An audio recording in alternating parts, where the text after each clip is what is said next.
Dundee City Council, which is being held remotely in terms of Section 43 of the Local Governance in Scotland Act 2003. All members in attendance are able to fully participate in the meeting, which is being recorded. Should any member need to leave the meeting for any reason, can they please use the chat to advise of this?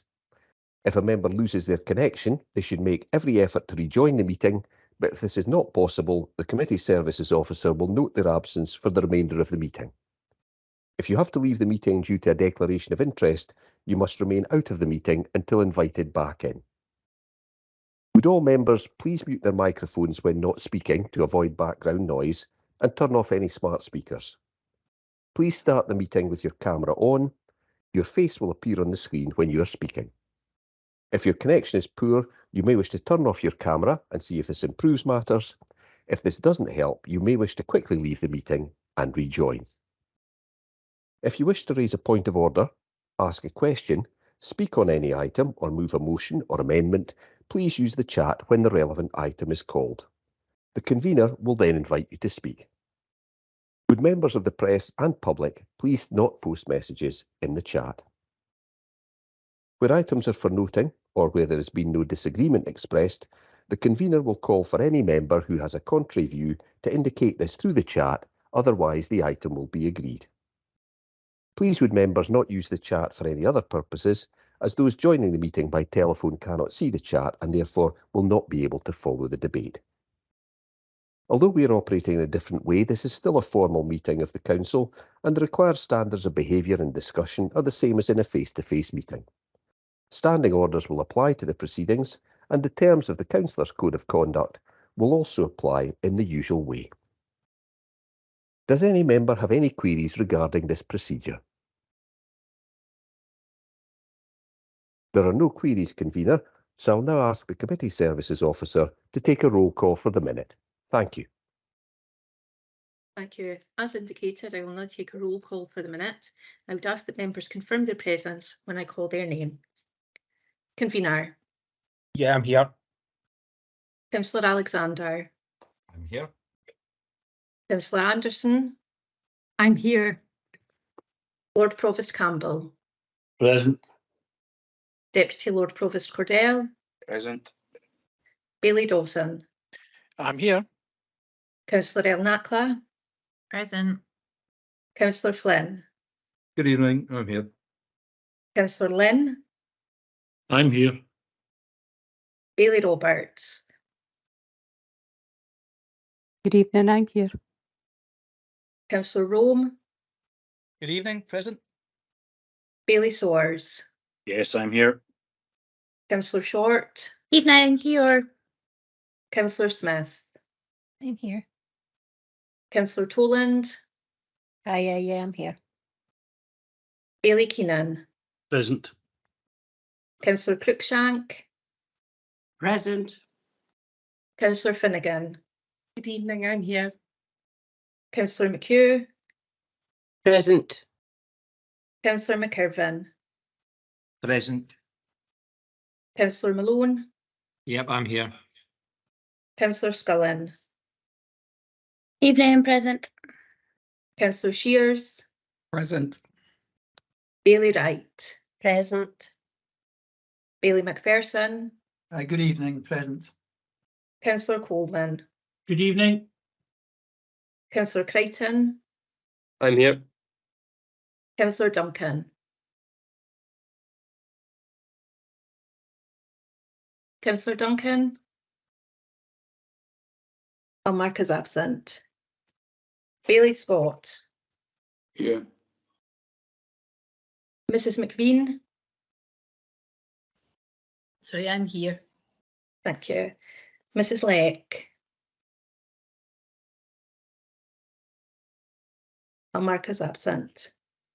Apologies have been received from Mr Abu Bakr. Mr Baxter. I'll mark as absent. Ms Barclay. I'll mark as absent. Mrs Javid. I'll also mark as absent. Mr Anderson McGuinness. also absent, and Miss Cox is also absent, and that concludes the roll call.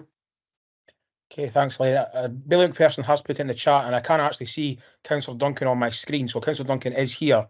I just don't know whether he's able to hear us or whether he heard your roll call, but he is here. Councillor Duncan, I can see you've come off mute. Yeah, I think Councillor Duncan's indicating that he is here. Thank you, Convener. I'll amend that for the minute. Okay. Okay, Elaine, can we just move on to the next item on the agenda, please? Thank you, Convener. Item 1, Declaration of Interest. Can I ask if any members have any declarations to the agenda as it stands?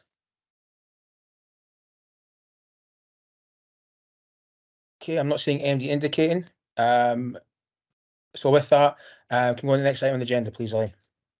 There being no declarations, item 2, Education Scotland Act 1980 Appeal Committee, and this is for approval. Okay, can this be agreed? Okay, I'm not seeing anybody saying otherwise, so that's agreed. Item 3, Progress, Achievement of Children and Young People with Additional Support Needs. You have the report before you. Okay, this is part of the process where this year I think what we've done is we split up the big report that you normally get at the start of a school year and kind of bring it in different chunks so that we can actually look at different aspects of that report on its own merits rather than in a big committee report right at the start of the year. So I know, Councillor Crichton, you have a question. I'll come to you first. Thank you, Convener. First of all, I'd just like to say it's a really interesting report. It's good to see the achievements of the young people with additional support needs. My question is around the young people who have English as their second language. There's, over the past 18 months, 350 of the newly arrived pupils. 25 of them have different languages. And while some languages will also feature often, some won't. So I'm just wondering what kind of service support for those children who might not have a language that is common in the school, please. Okay, I'll pass over to Mrs. May in the first instance, but I suspect she might want to pass to Mr. Fleming. But Mrs. May, I'll start with yourself. Okay, thank you, Convener, and thank you, Councillor Crichton, for your question. As you rightly say, that this is an ever-changing picture as different families move into the area, and so we're always trying to access support for different languages. We have got our accessibility and inclusion service who have colleagues who we can draw upon for different languages, but we also reach into the community as well and also work often with the universities around this agenda too. But I will hand over to our Head of Education in case he wants to add some more detail. So I'll ask Mr. Fleming to come in. Thank you. Thank you, Audrey, and thank you, Councillor, for the question. Yeah, I suppose in addition to what Audrey says, we have EA specialists who specialise in making sure that young people, irrespective of the language, are able to access the curriculum. And we do that in a very unique and one-to-one basis. So there's not a one-size-fits-all Councillor Crichton. So we do access supports ordered from local authorities.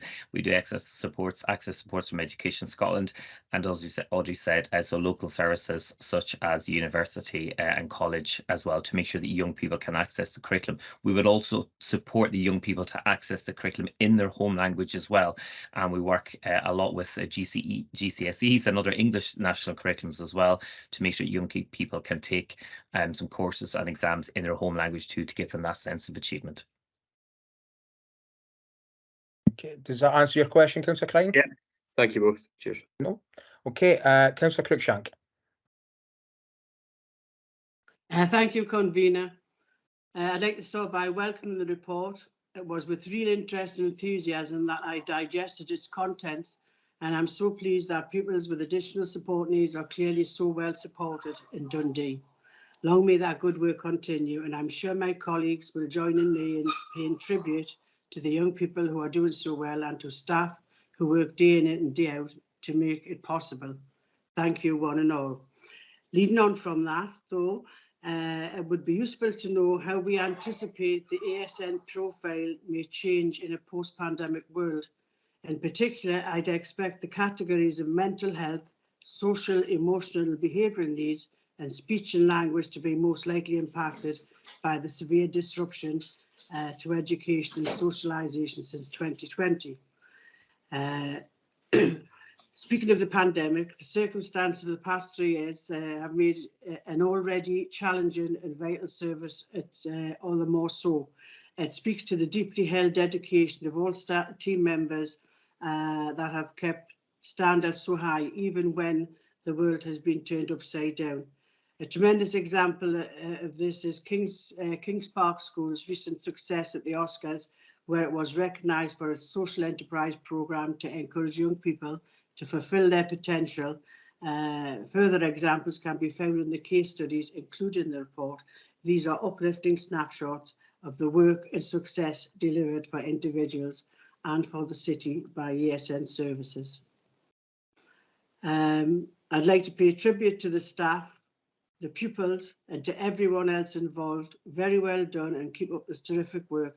The council must continue to support these vital services because as a city, we have a responsibility to invest in the full potential of every child, no matter their circumstances. Thank you, Convener. No, and thank you for those comments. In particular, I want to agree with you regarding the staff and the young people and the tremendous work they do. And I think that certainly will be recognised by all the committee. Mrs. May, again, I'll start with you if there's anything you want to say in response to Councillor Cruikshank's comments. Yeah, first of all, yeah, just to repeat that, thank you, Convener, for the opportunity to say thank you to Councillor Cruikshank for our very positive and kind remarks, and just appreciated to share that information and share those comments back to our colleagues who work in this across our very wide and varied specialist provision, and so it's lovely to hear that recognition, and in particular that recent very successful evening for Kings Park, our special school for our complex needs children. So thank you for all of that, and you rightly said, though, Councillor Cruikshanks, that post-pandemic we are seeing that profile of our young people, not just our young people but families, really challenged with different impacts, if you like, and continuing impacts and fallout from the pandemic, in particular around their mental health and well-being. So we continue, I hope that the report has also signalled that we continue to have better means of tracking and monitoring the progress of our children with additional and complex needs, and in particular around the focus on their mental health and emotional well-being. So aware of these growing needs in some areas, and as we continue to monitor the progress of all our children, all our young people, and recognise their successes and achievements, we're also monitoring their needs and continue to look at what we need to do to support their needs as they continue to change post-pandemic. So I hope that's answered the question. I don't know if Mr. Fleming would want to add anything to that. Thank you, Audrey, and thank you, Councillor Cruikshank, for the comments.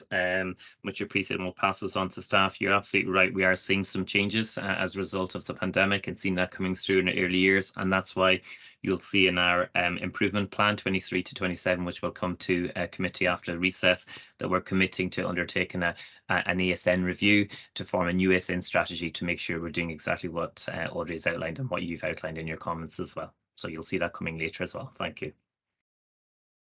Okay, thank you both. Councillor Cruikshank, you happy with that response? Yes, thank you very much, Convener. Okay. I don't see any other comments or any other questions, so can this be agreed? Okay, thank you very much. Okay, Elaine. Thank you, Convener. Item 4, School Terms and Holidays 2025-26 and 2026-27. This is for noting. Okay, can this be noted? Okay, and with that, I think that's the Children and Families Committee, so thank you all very much. Thank you, Convener. The next committee this evening is the City Development Committee. Good evening, everyone, and welcome to City Development Committee. Is Elaine, are you doing this one?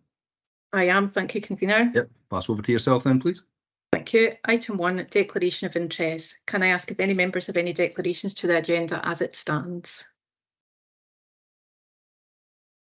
Don't see any. Nope, doesn't seem to be any. Just move on, Elaine, please. Thank you. Thank you. Item 2, Dundee Economic Summit. This item has been placed on the agenda at the request of Councillor Alexander.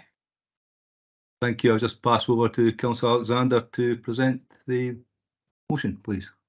Thanks very much, Convener. If I can just ask Committee Services to share the motion, I think it's fairly self-explanatory. Members will remember for several years Dundee hosted a very successful economic summit. I'm sure many members attended over the years. No, I certainly did. And for a number of reasons, not least the pandemic, we've not seen that event return. So quite simply, it's to ask officers to explore in conjunction with key city partners, including Dundee and Angus Chamber of Commerce, the return of that event to ensure that we are able to engage with businesses, at least on an annual basis, to set out both the strategy and the ambition for the economic growth of the city going forward. I know in my conversations with business and with the Chamber of Commerce, they're very keen to see this event return, and on that basis, I would hope that committee are able to support. Thank you for that, and I'll echo your comments with regards to the businesses and their eagerness to get back in at the table with everyone and have this summit. Councillor Rome, I see you want to second that. Would you like to speak to it? Thank you, Convener. Just very briefly, because I think it's a very clear motion and hopefully this can get universally backed. Just to add that we're a city that's known for our partnership working, and I think this is an excellent opportunity, as the motion says, for businesses to meet up and connect and have those opportunities that's been afforded in the past. And I don't think we should take that for granted. And so I hope that everyone can see their way to backing this universally. And likewise, I'm sure the Executive Director will be very pleased with this coming forward as well. So I don't really see anything controversial, and I hope this can be universally approved. Thank you very much for your comments. Councillor Malone, you want to comment, please? Yeah, likewise, I would like to welcome the motion. I think that it's badly needed that we get back to some kind of engagement with, in a physical sense, engagement with key stakeholders in the area, whether that be universities or businesses. And I think that there's a real need for a dynamic discussion about diversifying the economic portfolio of Dundee. And I'll certainly, I'm sure I'll be invited, and I'll be very keen to go along and support the initiative. The more initiatives we can have like this, the better for the city. That's perfect. Thank you very much, Councillor Malone, for your comments. I absolutely agree with you as well, in conjunction with Councillor Alexander and Councillor Rome. I don't see any other comments, so I will take this as agreed. Thank you very much. Can we move on, Elaine, please? Thank you. Item 3, Events Strategy. This item has been placed on the agenda at the request of Councillor Alexander. Again, I'll just hand back over to Councillor Alexander. Thank you very much, Convener. Again, another one that I hope is self-explanatory in terms of what I'm seeking to achieve from this. Clearly, events are an important part of the dynamic of the city and the economy of the city. But what we've seen over the last couple of years is a really diverse range of events that attract different groups, but also I think appeal to different cohorts within the city. So everything from our community-based events that take place at a ward level to those more sort of global or at least national showcases such as the big weekend, and everything else in between offer something unique and offer something of value to the city. I think all of that work is really incredibly important. We have a very small events team who absolutely knock it out the park every single time, and I would want to put my thanks on record to all of the teams who have been involved in the events, including environment staff and city development staff and community safety staff who have all played a role in that. But I think one thing I'm very conscious of is at this present time, we don't have an overarching event strategy which sets out how we plan to take events forward in the coming years and have that consistency and that coherency in terms of the approach that we take. So what I'm seeking is to ask the Executive Director of City Development to bring back that overarching strategy for events for consideration by committee in the autumn time. Thanks very much. Yeah, thank you. And I'll again just echo what you've said there and pass it over to Councillor Rome to second you. Thanks, Convener. And again, I'll keep it brief because I think the motion is extremely clear and again, hopefully non-controversial. I think, as Councillor Alexander said, that the events team have done absolutely fantastic work over the last couple of years. And but that notwithstanding, we want to make sure that that continues. So I think that this motion will hopefully again be uncontroversial, but that will give members a bit of assurance that going forward we'll keep up the same excellent standard and help keep everyone informed about exactly how the events team are going to go about doing that. So that is all. Thank you. Yep, thank you for your comments as well. Councillor Scullen, please. Hi, yeah, I just wanted to say that I welcome the plan to get an event strategy together as well. Before I was a councillor, I was involved in a lot of business groups within the city centre, and it's something that was brought up frequently within those groups. And I think we're a fantastic small city with a lot to offer when it comes to events. And with local and city events cancelled recently, it's encouraging to bring forward an event strategy. And I think along with the economic summit, that the business community will also really welcome this. Thank you very much for your support. Councillor Malone. Again, Councillor Alexander must think this is he's bought a ticket for the lottery and won, because I'm going to support him again on this motion. I think it's really, really important we recognise the economic impact of events, and some of them that are cited are incredible. In the fact that, like Kaizen Karate, for example, that a few individuals have organised an event which is actually putting Dundee on the world map and bringing in significant income. I would just ask if possible we include the universities and colleges as part of that discussion and strategy, because events management is now very much vogue and at the forefront of thinking, particularly digital events, and we know about the esports developments that are coming. So I think that it would be helpful if we involved the universities in that conversation. I'm sure John had that in mind, but once again, I find myself twice in one night supporting John Alexander, and I don't think that's ever happened in the 6 years I've been on council. Yeah, thanks for your comments, and it could be the front page of a newspaper tomorrow. You never know, and I think it's going to be a long night, Charlie, so don't hold back. Councillor Alexander, I see you want to bring another point. Apologies, What you comment for that? I'm hoping it's 3, Charlie, but my point is just to apologise to committee services, because there's a rogue apostrophe in the 4th bullet point where it says now it's 25th year of operation. That apostrophe shouldn't be there, and autumn is missing an N. So my apologies, because I did double check this and I still missed it. No problem. Thanks very much for that. I think I should actually say at this point, I think a big credit should go to the events team. As Councillor Alexander noted, they are a small team and they work extremely hard in areas across the city and making sure there's events at every opportunity and bringing world-class events to the city as well. Not just the big weekend of the karate, but every opportunity. We get the cycling coming later this year as well. And I think that's really a thing to say about the team. They work extremely hard in conjunction with all the services across the council, because everyone has a part to play in this. And the big weekend was a good example of such great teamwork. So I have to put my thanks out to the teams across the council as well. Councillor Coleman, please. Thank you, Mr. Convener, and we will be happy to support the motion placed by Councillor Alexander this evening as well. And I would want to put my thanks on record. I was in attendance at the Radio 1 weekend. It was fantastic, and a lot of hard work has gone in, not just that, all the events our events team put on throughout the city.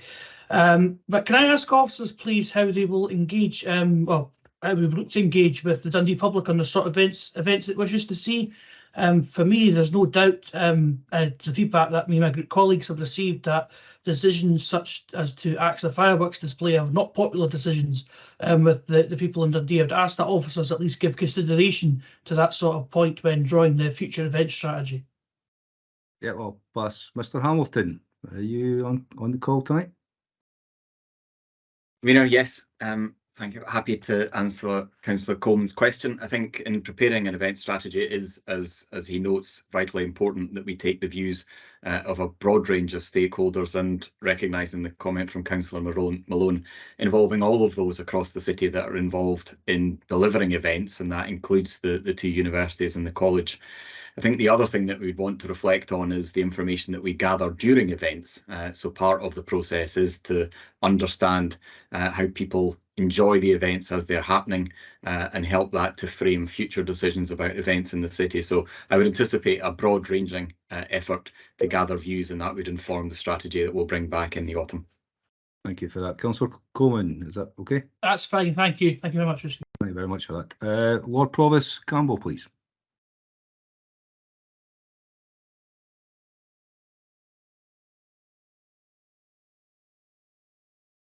IT issues, possibly.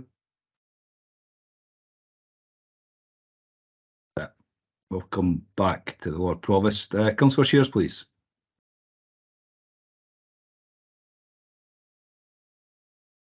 talking on mute. Good start. A very brief comment, just echoing what other members of our group have said, and that we welcome it. But could I make a suggestion that we also engage with local pubs and try and get a return to the Blues Festival, which I'm sure is sorely missed by a lot of us, as it was always an absolutely brilliant weekend. The personal interest there, Councillor Shears. Thanks very much, and I'm sure they've taken that on board. Thank you. Lord Provost. Yeah, sorry, Kevin, I'm just getting the hang of my new machine. Yeah, this is something I'm really, really pleased to see that the city is absolutely looking poised perfectly with what we have with all the hotels and infrastructure to build. Having watched Glastonbury, I was feeling kind of homesick for the big weekend. Seeing it, it was just put me in mind how good, and thought, can we not do that either annually or biannually? It really is a great thing in Dundee. Got some immense coverage. John knows, the leader knows how much I'm very keen about what I've seen over in Alexandria, what they do over a weekend within the city centre, and with what they do at their waterfront, almost identical, looking out over the Potomac to looking out over the Tay.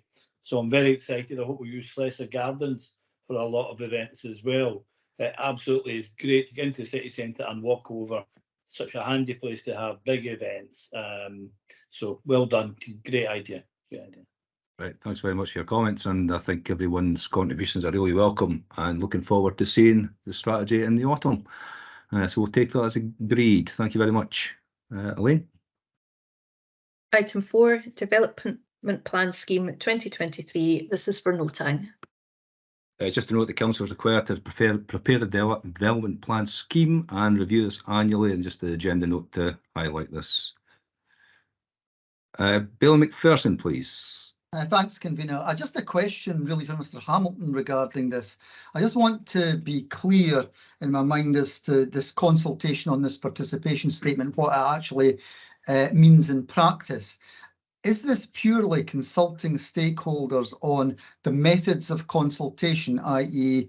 online or face-to-face meetings or whatever? Or does it at this stage also mean consulting stakeholders on the sort of areas that they would wish consulted about in relation to the development plan? Mr. Hamilton? Thank you, Convener. Bailey McPherson, it is the former. So it is talking to people about how we engage with them through the development plan preparation process, and when. The actual content of that will follow in a later stage in the process. Okay, that's clears that up. Thanks indeed. Okay, thank you. Thank you, Mr. Hamilton, for your comment. Don't see any other questions, so I'll take this as agreed. Thank you very much. Next one, Elaine, please. Thank you, Convener. Item 5, Dundee City Council Variation of School Streets Order 2023. This is for approval. Thank you. This is just to add another that was passed the committee earlier this year with regards to further streets with the School Streets programme. There was an order duly advertised and a number of objections received, and the committee is requested to make the order despite the objections. Councillor Duncan, you were first, sorry. Yeah, thanks, Convener. Just a quick question really pertaining to the scheme in my ward, the Eastern Primary. Apart from some of the formal objections that have been noted, I also had a number of contacts from residents, I should say neighbours of Eastern Primary, who were initially a bit concerned about how it was all going to pan out. And I was able to explain a bit to them about how these things actually work in practice, and residents can apply for permits and such like. The question to officers really is that for future, in order to head off a lot of alarms and concerns among neighbouring residents, would it be possible when public notices are issued to actually provide a bit of information about how it will actually work in practice? Because I think the concerns boil down to a lot of people living nearby that thought erroneously that they were going to be excluded from coming and going, and that's not actually necessarily the case. Mr. McNaughton, you're in? Yeah, thank you, Convener. Thank you for the question, Councillor Duncan. We do include information on the website on the scheme. The public notices are a set form for public noticing under the statutory requirements for the traffic order. However, we will look in future to more widely publicising the information that is contained digitally online around the schools, including frequently asked questions. I think that's good to hear, because I think my judgment is that most people, once they know how it's going to work, are actually quite supportive of these schemes. I certainly am, but it's just to underline that not everybody does, digital. Not everybody reads the local press, etc. So, maybe an old-fashioned letter drop to neighbours would be something to think about. I think anything would help, and going forward, but the only thing that would help in this process would actually to ensure the drivers themselves actually adhere to the regulations. If only, if only, exactly, and that's the important part, I would say, for this one. Bailey Scott, please. Thank you, Convener. Like the other members in the Ferry Ward, I've had a few people contact me about this, and in particular, residents are concerned about the impact that it has on them in respect of perhaps carers coming to their homes or being picked up by family to be taken to medical appointments at the times where driving is prohibited on the roads. And these appointments are not in the gift of the resident. They have to take whatever they're offered.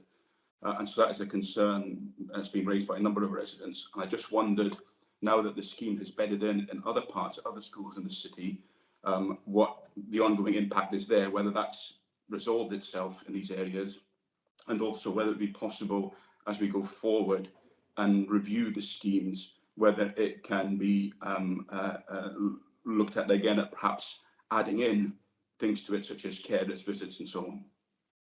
Ms. McNaughton, respond to Bailey Scott, please. Yeah, thank you, Convener, and thank you for the question, Bailey Scott. The timings of the scheme are 45 minutes in the morning and 30 minutes in the afternoon. Perception prior to the schemes coming in is it's going to be difficult for managing visits by carers. Deliveries as well gets raised. What we generally tend to find is we've had very few complaints in. There have been one or two in the initial early stages of the schemes being accepted. But generally what we're finding is that people are managing to manage their arrangements and appointments around these time restrictions. So in short, it really means leaving a bit earlier or having somebody coming in a bit earlier or later to avoid these 45-minute periods in the morning and afternoon on the school days.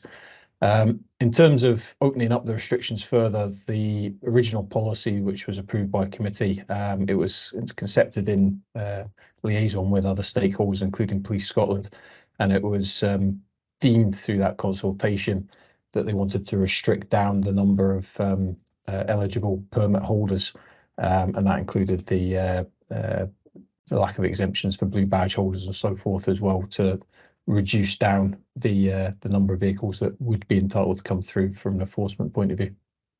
Bill Scott, you okay? No, thank you. Thank you. Councillor Shears, please.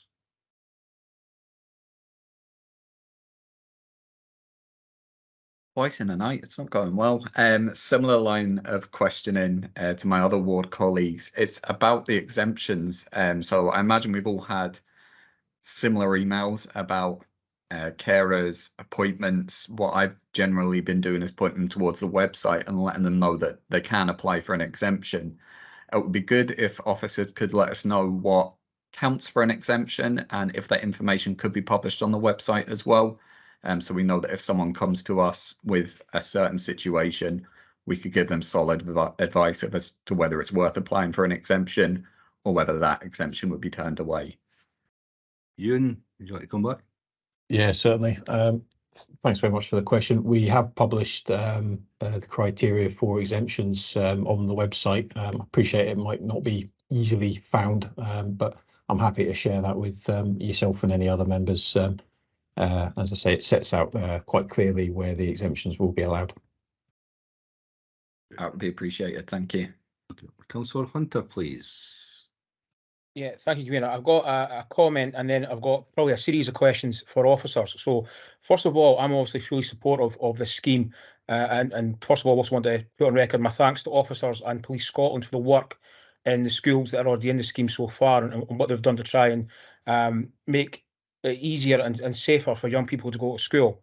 However, I think it's fair to say that there has been some issues with the scheme so far, mainly because a number of people still don't take any notice of what we've put in place and still try to ensure that they drive up to the school as close as they possibly can. And, you know, I'm just going to be blunt and say actually being quite selfish. And I think we're quite lucky that young people haven't been hurt by some of the actions we've seen, even though the scheme's been put in place. So I just have a number of questions for officers just to make sure that I think before we go ahead and ensure that other schools join the scheme, that what we have in place is actually working. And these are issues that have been raised at the school parking group that other elected members are on. So this isn't something that's new to officers. So what review has been done regarding the scheme so far? What changes have they considered or have they put in place as the scheme's gone on? What options have they considered to improve the scheme to make it better and safer for young people? And have we looked at what other local authorities have done? Because other local authorities, both in Scotland and in other parts of the UK, have similar schemes. Have we looked at what they do to ensure that we're not missing anything? Because, as I said, I've had a number of parents and several parent councils contact me saying, you know, that still isn't safe and there's still some issues there. And I'll probably have some other questions after I get a response from officers, Convener. Okay, Mr. McNaughton, would you like to come back on these points raised? Yeah, thank you, Convener, and thank you for the question, Councillor Hunter. In terms of what we're doing for review, we are looking at compliance levels, so we do surveys of this. In terms of hard enforcement, there's hard measures, physical measures. We are looking at both enforcement and physical measures that we can implement as well. So we're currently doing a review of physical adaptations. And we'll be considering the assessment that comes from that to do with any road layout changes which may be appropriate. With regard to enforcement, we are also liaising with Police Scotland on enforcement for these school street schemes, both at inception and ongoing frequencies afterwards. We're also undertaking a number of soft measures as well, including information to the parents via the schools, newsletters, information drops, the education side of things as well. We've updated our school streets and re-released the information where the new cohorts of children come in for the start of the term. We also advertise the school street zones restrictions to get that through, and have other more fun initiatives like banner campaigns and things like this as well. In terms of other councils, it is a national scheme. It's also operated throughout the UK as well, and it's probably fair to say that compliance is an issue with a lot of councils, all councils. It is a problematic area, and again, what we're seeing though is we're seeing a reduction in traffic, which is a positive, and also an incremental shift to other forms of more sustainable transport to school for children's. But we're not quite, and I don't believe any other council is at a stage of eradicating full 100% compliance at any of these schemes. Okay, thank you. Councillor Hunter? Yeah, so I think that's really helpful, and you know, I think that's a bit of a reassurance as well. I suppose the other questions I have is you know, we talked there on some of the members' other questions regarding you know, contact and communication with people, and I think one group that communication is really important with is parent councils. So if you are considering some of these measures for the scheme, the schools that are currently in the scheme, can I ask that consultation is made with those parent councils so that they're kept up to date?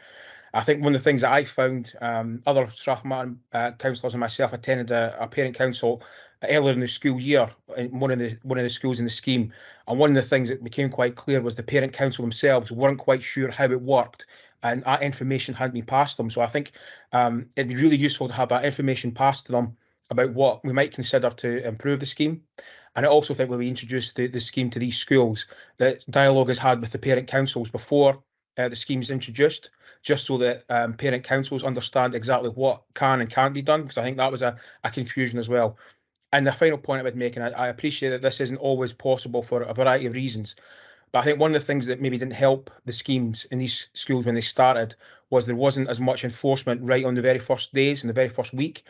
And I appreciate that sometimes, particularly with Police Scotland, if there's an emergency going on in the city, that they have to be there, absolutely. But if we can do some work in the first week of the schools starting in these schemes with both parking attendants and Police Scotland, I think that'd be really helpful to the scheme as well. So I hope that could be considered. Mr. McNaughton?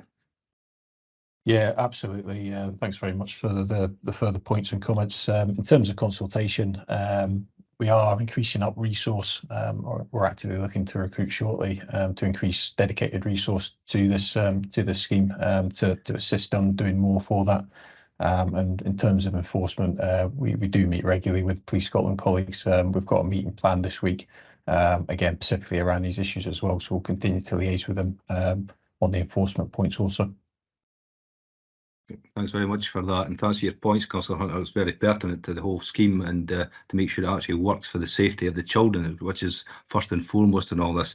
And following the Community Safety and Public Protection Committee that we recently had, I'm actually meeting with yourself and others with the police this week to discuss this particular topic, to see what can be done to make sure this works more effectively across the schools. We're actually running the scheme at the moment, and the scheme's coming in, so hopefully we'll find a solution for that. But thanks very much for that. Councillor Short, please. Thank you, convener. I guess you'll have to bear with me a little bit, because I think I'm coming from the point of being a little bit evangelical here, because I was a driver and I've not driven now for about 5 years.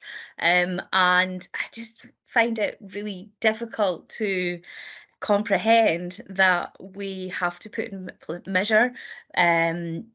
place measures like this. If you think about the Maryfield ward, we've got 2 secondary and 2 primary schools, and the primary school that we're about to open this up to sits next to a police station across from a car park.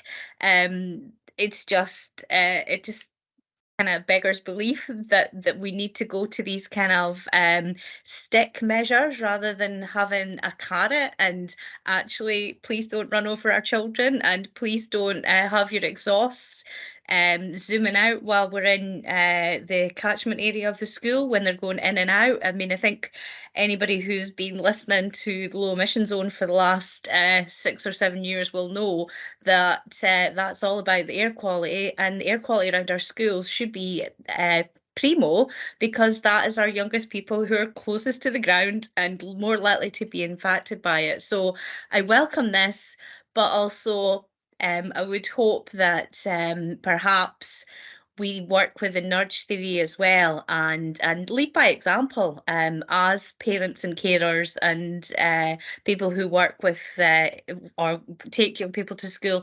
Walk where we can, and where we can't, obviously make an effort to park up and then walk the end distance. Thank you, convener.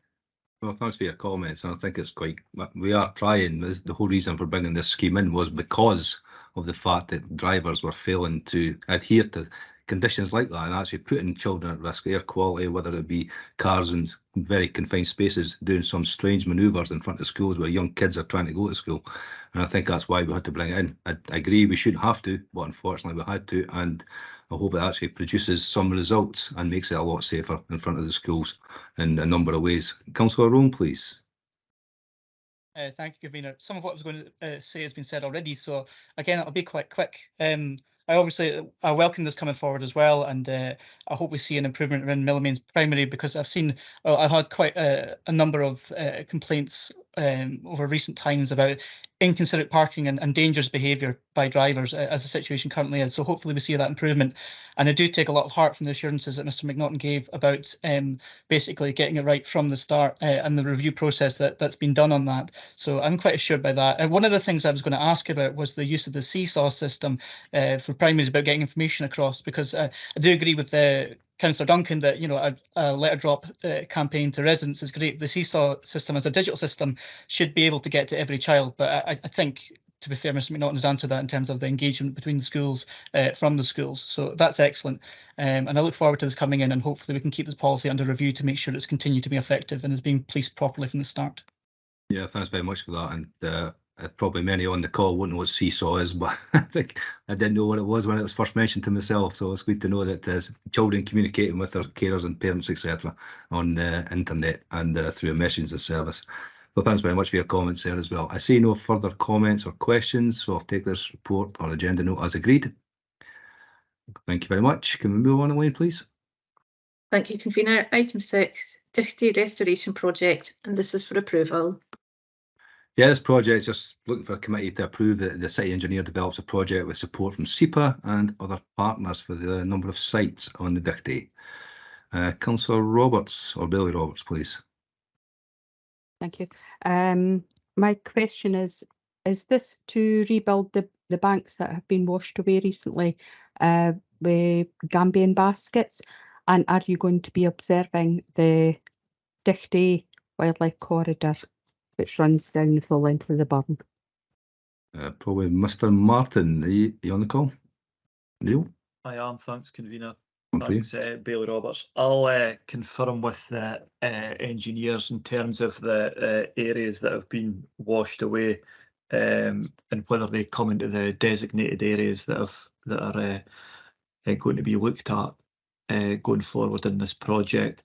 And in terms of the Dundee corridor, absolutely that'll be taken into consideration in terms of any future development and design work under this agenda note. Thank you. Is that okay, Billy Roberts? Will it be Gambian baskets? Well, in terms of any repair works, I can speak to them and get some detail in terms of what will be going implemented, and if it is Gabians, we can let you know within that. Okay.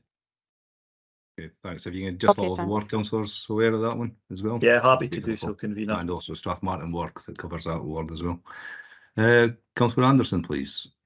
Thank you, convener. I just wanted to welcome this and congratulate the team in getting support from SEPA to undertake the work. It's really good it's happening, and it's really good that somebody else is helping pay for it. So well done to the team. Right, thank you for that. I'm sure they'll be delighted it's getting paid for by someone else as well. Thank you. See no other questions or comments, so we'll just move on again, please, Elaine. Thank you. Item 7, Discover Work Update. You have the report before you.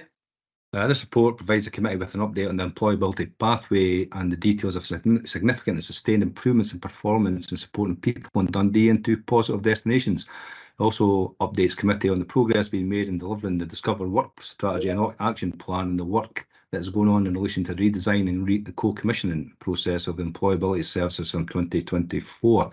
And there was actually a very good presentation by the officers in a briefing last week.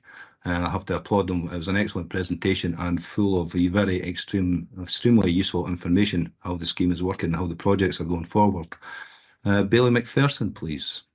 Thanks, convener. And as you know, I was one of the small but beautifully formed audience at the briefing last week. And I do have to put on record my thanks, as you have done, for what was an absolutely excellent presentation, and I think one of the best delivered presentations I've been at in a long time, because what is frankly quite a complex landscape was well explained in a concise manner, but a lot of information given out, and also talking of the complexity, what has been a very complex landscape has been successfully streamlined by the team in recent years. And I think it speaks volumes that if a third of the over 2,000 people supported by Discover Work since 2019 have never worked before, and are found a positive pathway to employment, I think that is just an excellent outcome, and we heard some real life examples of that success. So I think these officers are making a real tangible and positive difference to the work prospects of people and their families across the city. I think they're doing an absolutely excellent job. I know we've been given the opportunity to come in and see to meet the team, if you like, in a face-to-face environment. I'll certainly be taking up that kind of opportunity, and I would certainly encourage other elected members to do likewise, because I think this is a team that is really delivering for Dundee. Thank you, convener. No, thanks very much for your comments. I absolutely agree with every single thing you've said, and I think the opportunity to go and visit them in the shore would be a great opportunity for many to go and see what the good work they're actually doing down there. And I think one of the important things about the employability programme is the fact that they help, once they're in employment, they support them for months to years after that. not just abandon them in some ways. And I think that's a positive step with regards to the academies as well, which have been really successful. And I'm probably taking some away Councillor Rome's comments, but I hope I'm not. Councillor Rome, please. As always, convener. I couldn't let this report pass as previously without making some kind of comment on it, because it's truly a remarkable report. And as you know, I was on that briefing yourself as part of the perfectly informed audience with Bailey McPherson, and I have to agree. I think it was hands down the best presentation, digital presentation that I've been at. Relevant. It was well timed. It was yeah. I'm running out of hyperlatives here. It was excellent, frankly. But I just wanted to pull out some of the other stats as well. And Bailey McPherson brought up an excellent one, which was about the percentage of those coming from a jobless household. I think there's two that really stand out for me, and I think the team can be really proud of, is the 72% of those sustained employment for 6 months and 62% sustained employment for 12 months. Those are incredible statistics. They are really incredible. And I think what might go unnoticed here is that these are the people that are verified as still being employment. And in order to get these statistics, they need to phone up the employer and have them confirm that they are still in work. Now, if they can't get hold of the employer or the employee for whatever reason, then they can't put it down as a verified statistic. So actually, the numbers are bound to be higher than this and will change over time. But these are the ones that we can actually confirm. So I think that's truly incredible. And as you know, convener, I've been very involved in the Employability Academy, and I've had the pleasure of going to a lot of graduations there. And I say this every time I visit, that I think they've done excellent work. They continue to do excellent work. And the people that come away from this come away, if they don't go into employment, they're going to a positive destination, or they continue to engage with the service. And I think that's an incredible track record they can be proud of, and they continue to make a difference for these individuals, whether they got a job or not on that occasion. And I think this is a brilliant programme and a winning format, and hopefully it's one that will be sustained going forward. Well, thanks very much, and your comments are taken on board very much so, similar to Bill McPherson's. Very, very positive and very good presentation, as both of you said. Councillor Short, please.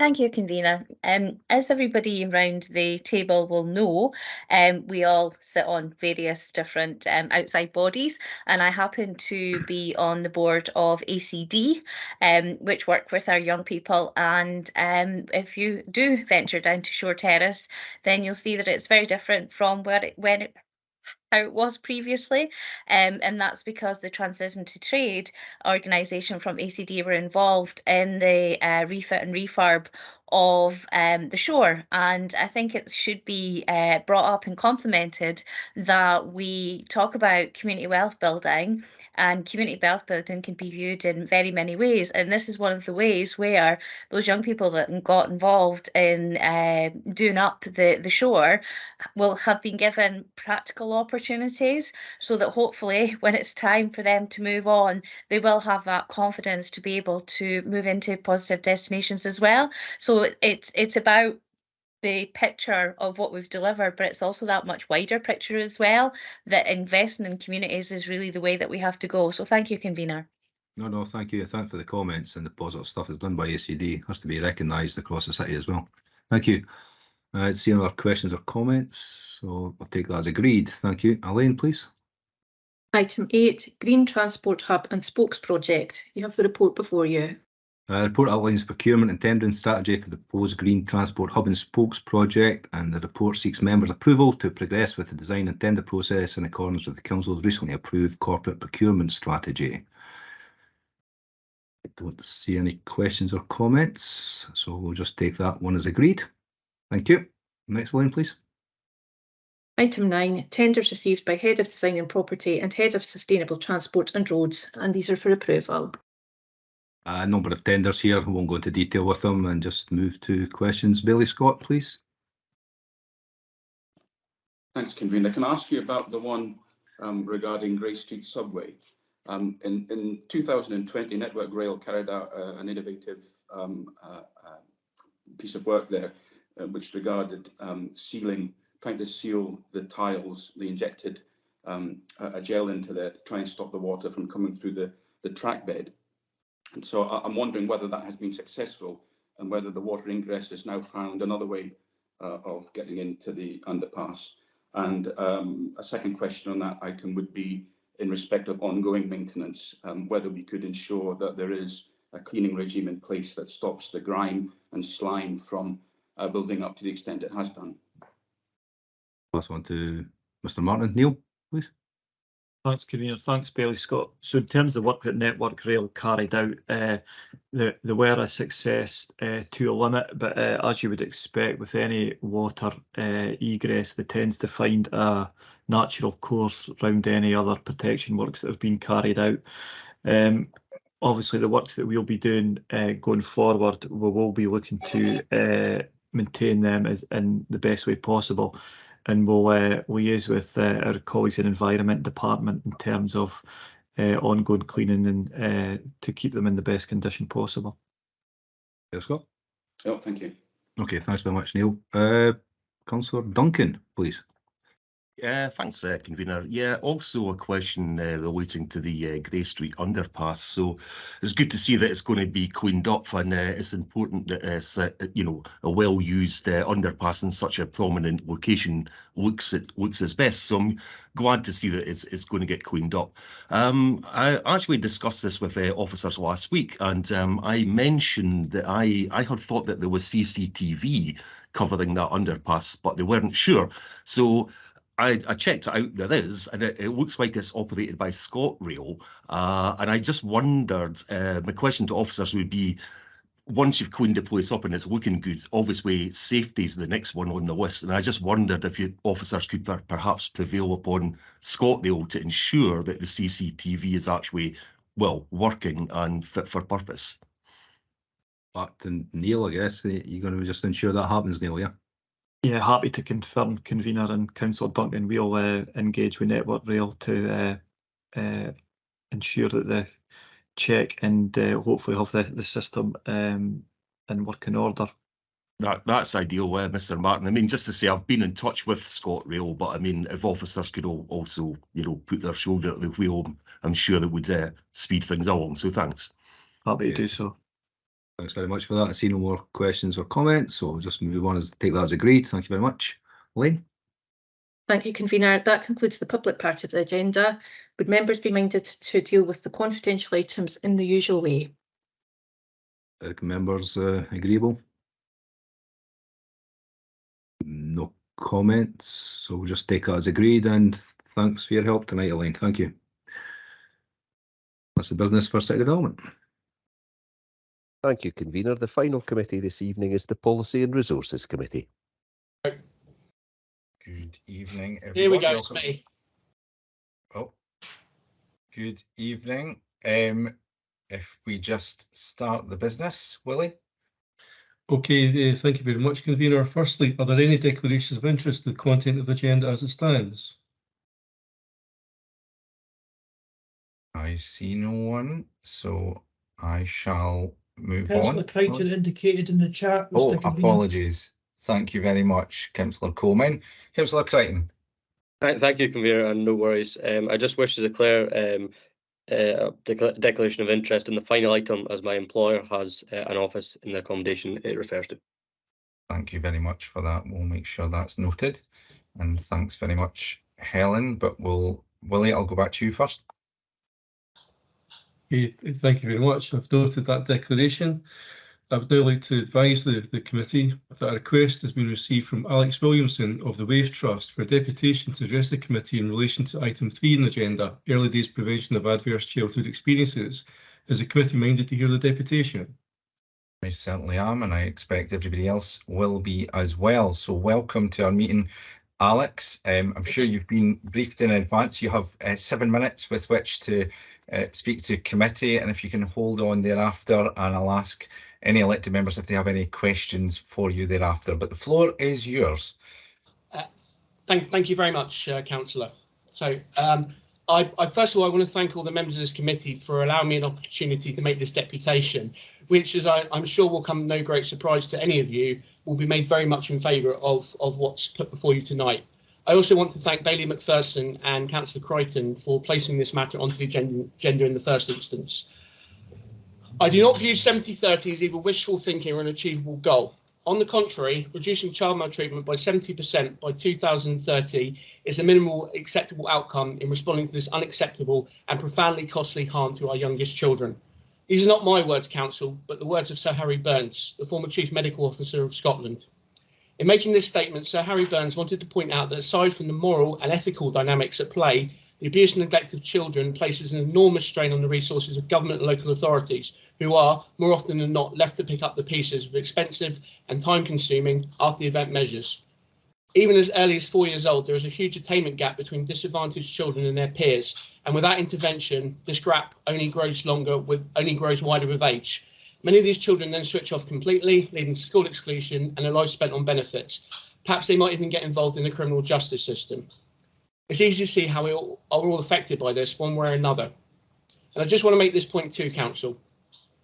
The SPCC has estimated that somewhere between 30 to 40% of children who experience abuse and neglect will then go on to initiate abuse and neglect of their own against other children, trapping individuals in a self-perpetual and transgenerational cycle.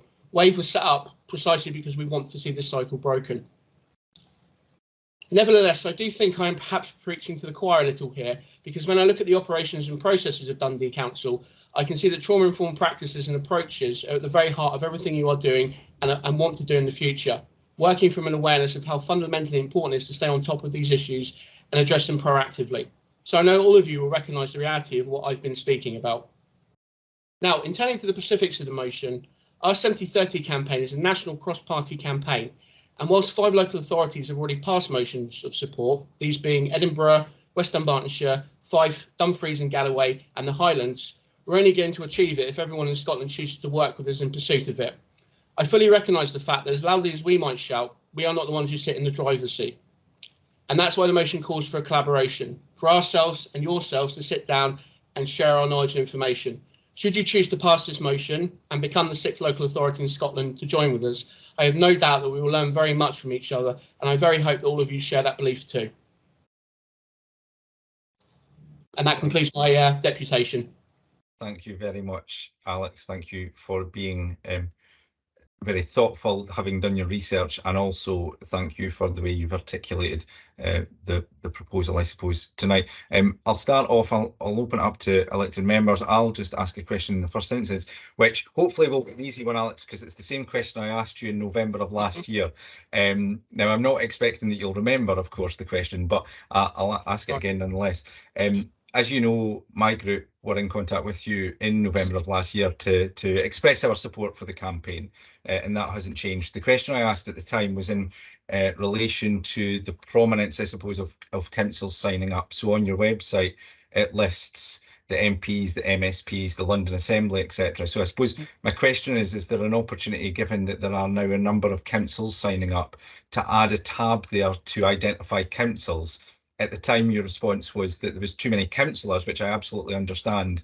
But as council entities, I think it's very important that we're on an equal standing and given that prominence to make sure that for the campaign's purposes, everybody is aware that both local and nationally, it's of paramount importance. Yes, in the first instance, we do publish an article on our website every time that a council does pass a motion, but you're quite correct to draw attention to the disparity. And as I said to you at the time, that was purely because of the numbers, because we've got councillors from all over Scotland signing up to this who aren't necessarily coming at it from a collective council. So the administrative strain on simply listing 100 or 200 councillors it is something that's beyond our capacity, but nevertheless, you are quite correct to point out that as more councils do come forward collectively, we should be listing those. So yes, that is something we very much will do going forward. And thank you for raising that again. It is important to have that equality between local authorities and government and MSPs and MPs and so forth. So yes, that is something we will very much do now moving forward. Thank you very much, Alex. I'll just check if there's any questions from any colleagues before we move to the item directly. No, there's no questions, Alex, so thank you very much for your contribution this evening. We'll now just move straight on to that item, as is our usual practice, so we can consider it. So can I hand over to Baillie McPherson in the first instance? Fraser. Can I first of all thank Alex for his deputation, and could I perhaps ask officers to circulate the motion in my name and that of Councillor Crichton. I'm very grateful to Alex for his contribution, because he's very much really covered much of what I was going to say, so I'll make this relatively short. But I would also, in doing so, also like to thank Mrs. May and Mr. Fleming from the Children's and Family Service who met with me last week to discuss this at some length. And I think they're agreed that the principles of what the Wave Trust is trying to do in terms of reducing the levels of child abuse, neglect and domestic abuse by 70% by 2030 is a laudable one, and that the department, whilst it's doing a lot of excellent work already, is more than happy to engage with the Wave Trust to see areas of good practice and so on that can be shared with the City Council. Councillor Crichton and I have specifically at point 4 in our motion highlighted the excellent preventative work that has already been carried out by the Children's and Family Service, including its comprehensive early years strategy to prevent harm to children before it happens, ensuring that all parents are supported to give their children the best possible start in life. So I think all our motion is seeking to do, and I would hope there will be unanimity on this, is that the City Council, and in particular obviously the Children and Families Service, should engage with the Wave Trust with regard to its approach in achieving the 70-30 goal to ensure that every action that we take that is possible can be implemented and embedded within the processes and culture of the City Council. So with that, I move the motion. Thanks very much, Fraser. And I'm hoping you don't need a seconder, but nonetheless, I'll ask Michael, Councillor Crichton, if you want a second. Thank you, Camille, and you're completely right. I don't think I need to say too much more because Bailey McPherson and Deputation were absolutely excellent what they said. And I think tonight we've heard John and Charlie agreeing together and Mark and Fraser both agreeing together. So I hope we get the council come together on this as well. Just to say that I want to thank the Children and Family Services for all that they do in relation to their work, and me and Bailey McPherson certainly think that the work the Wave Trust do is excellent. So if we could have more collaboration and working towards that goal, that'll be absolutely fantastic for the city, and hopefully going forward, as we've mentioned, other councils across the country. So I hope we can all agree on this and pass it later tonight. Thanks very much, Councillor Crichton. Certainly on behalf of the SNP group, as you might have guessed, we are very happy to support this motion. And of course, as a group, we did sign up to the campaign in November, but I think you're right to bring it to council and for us to hopefully speak with one voice on this issue. And it was quite timely. I received an email earlier today around from Scottish Government, in fact, around the allocation of an extra 1.6 million funding related to trauma training programmes, which just brought that back to life and how important it is that we understand how important it is that we embed that in our practices and that we do as much as we possibly can for those people that are most effective. So I will invite Councillor Shears next. Pete. Thank you. I'm going to speak quite candidly here.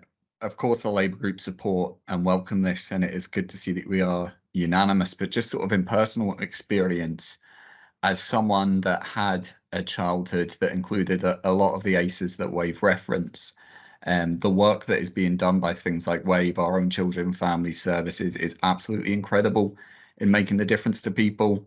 And certainly 25 years ago, when I was growing up, there was none of that there. And the damage that is done in childhood lasts a long, long time into adulthood. And the longer it goes on, the harder it is to fix. So really, really happy to support this, and thanks to the Lib Dem group for bringing it to council. I'm very glad that we have unanimous agreement on it. Thanks very much, Pete. Those are very wise and very positive words as well for the campaign, so thanks for those. I see no other contributions, so can I take this item as unanimously agreed? Excellent. Thank you very much. And thank you, Alex. You're more than welcome to continue to watch our proceedings, or if you want to go and have your tea, you're also more than entitled to leave at this point. Thank you very much. Thank you, Councillor Alexander, and thank you all for your time. It's much appreciated. Thanks. Okay, Willie, we'll move back to the agenda. Okay, thank you very much. It takes you back to item 2, committee structure and spokespeople. This item has been placed on the agenda at your request, convener. It has indeed. So I have circulated in advance this information, but if I can ask committee services to please share the contents of the motion that I've proposed. I'm not going to talk it any much or too much length, should I say, other than to say I have done quite a thorough analysis of all 32 local authorities, and it's fair to say that there are no two the same, and I'm sure we would all acknowledge that. And there will always be the merits in one approach over another, and there will also be downsides to one approach over the other. And in analysing and watching some of those proceedings from across Scotland, I have come to a view that there is a need to reflect and to modernise some of the committee structure to look at more broadly across service areas, not merely matching the organisational structure of the council. And when I also reviewed the council plan itself and the city plan, I was very clear that there was what we had all agreed up to, or signed up to, should I say, in terms of designing a modern council, tackling climate change, inclusive economic growth, building resilient and empowered communities. I felt that there was a need to make sure that that was reflected and given a more prominent position within our committee structure. Now, I don't anticipate that everybody will agree with the proposals today, but I hope in the spirit that I did share them in advance, and can I thank Bailey Keenan and Councillor Cruikshank and also Bailey Scott for their engagement, their questions, the opportunity to come back. I think that was really valuable. I can see that Bailey Wright wants to come in a moment, so I'll just invite, first of all, if I can have a seconder. Bailey Sawyers. I'm quite happy to second you. I don't think I need to go into a great long spiel. I think it's kind of self-evident from time to time. We need to sit back and just review our structures. Work that local authorities carry out changes from time to time. The focus we have changes from time to time. You know, when I was first elected many years ago, you know, things like, for example, climate, biodiversity were probably not top of the political agenda, if they were even there at all. So I think it makes sense that we look at things in a more thematic manner rather than simply replicating the departmental structures we have, as efficient as they may well be. Thanks very much, Bailey Sawyers. I'll come to yourself, Bailey Wright. Helen. Yeah. Do you want to take that down? Do you want to take your motion down? Well, I'm not displaying it, but I can ask committee services to take that down at this point. Bailey Wright? Yeah, I have a question at this point in time, because I'm a bit unsure about this. But what's likely to happen after this has been agreed or not agreed? Will officers be bringing back a paper with options? What's likely to be happening? I mean, to me, this is a new way of working. I've never heard of this before. You email the group leaders, then they email their group members. We get it second hand. Okay, you gave us an invitation to come and speak to you, but I'm afraid it wasn't in my time frame that I could come and speak to you, although I would still like to have spoken to you about that. And then all of a sudden it appears, your name appears on the agenda with no paperwork. So obviously it's a different paper now. We have seen the motion for what we heard, and I'm just wondering, is this a new way of working? You know, where we're emailing, you're emailing around other groups to get their views beforehand. It's just never been done before. So I'm just curious about, you know, why it's happening. Thanks, Bailey Wright. I'll come back on the question. So I suppose from my perspective, it's obviously there are a number of changes that are proposed which are consistent with the email that I did circulate to group leaders. It might be worded slightly differently, but the proposals are the same in terms of the structure and the spokespeople roles. I think, again, I always have tried, certainly in my 6 years, to engage on various issues. I remember, I think it was my first week as leader of the council, I sat down with each of the groups and had a discussion, and I'm always very open to that way of working. Again, if your group have any proposals or suggestions, I very recently met with Councillor Shears on an issue as well. So that's the way in which I quite like to work.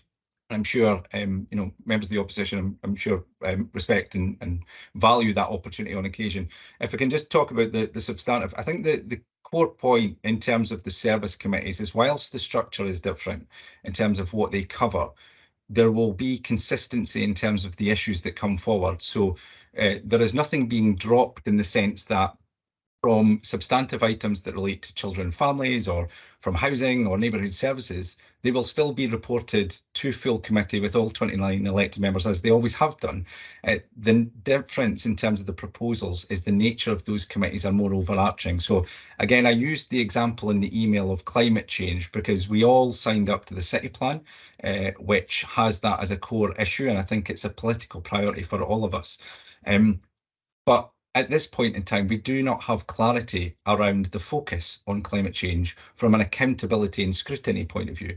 So I feel it's very important that we bring those functions together under one committee, which has the authority and the ability to look across service areas.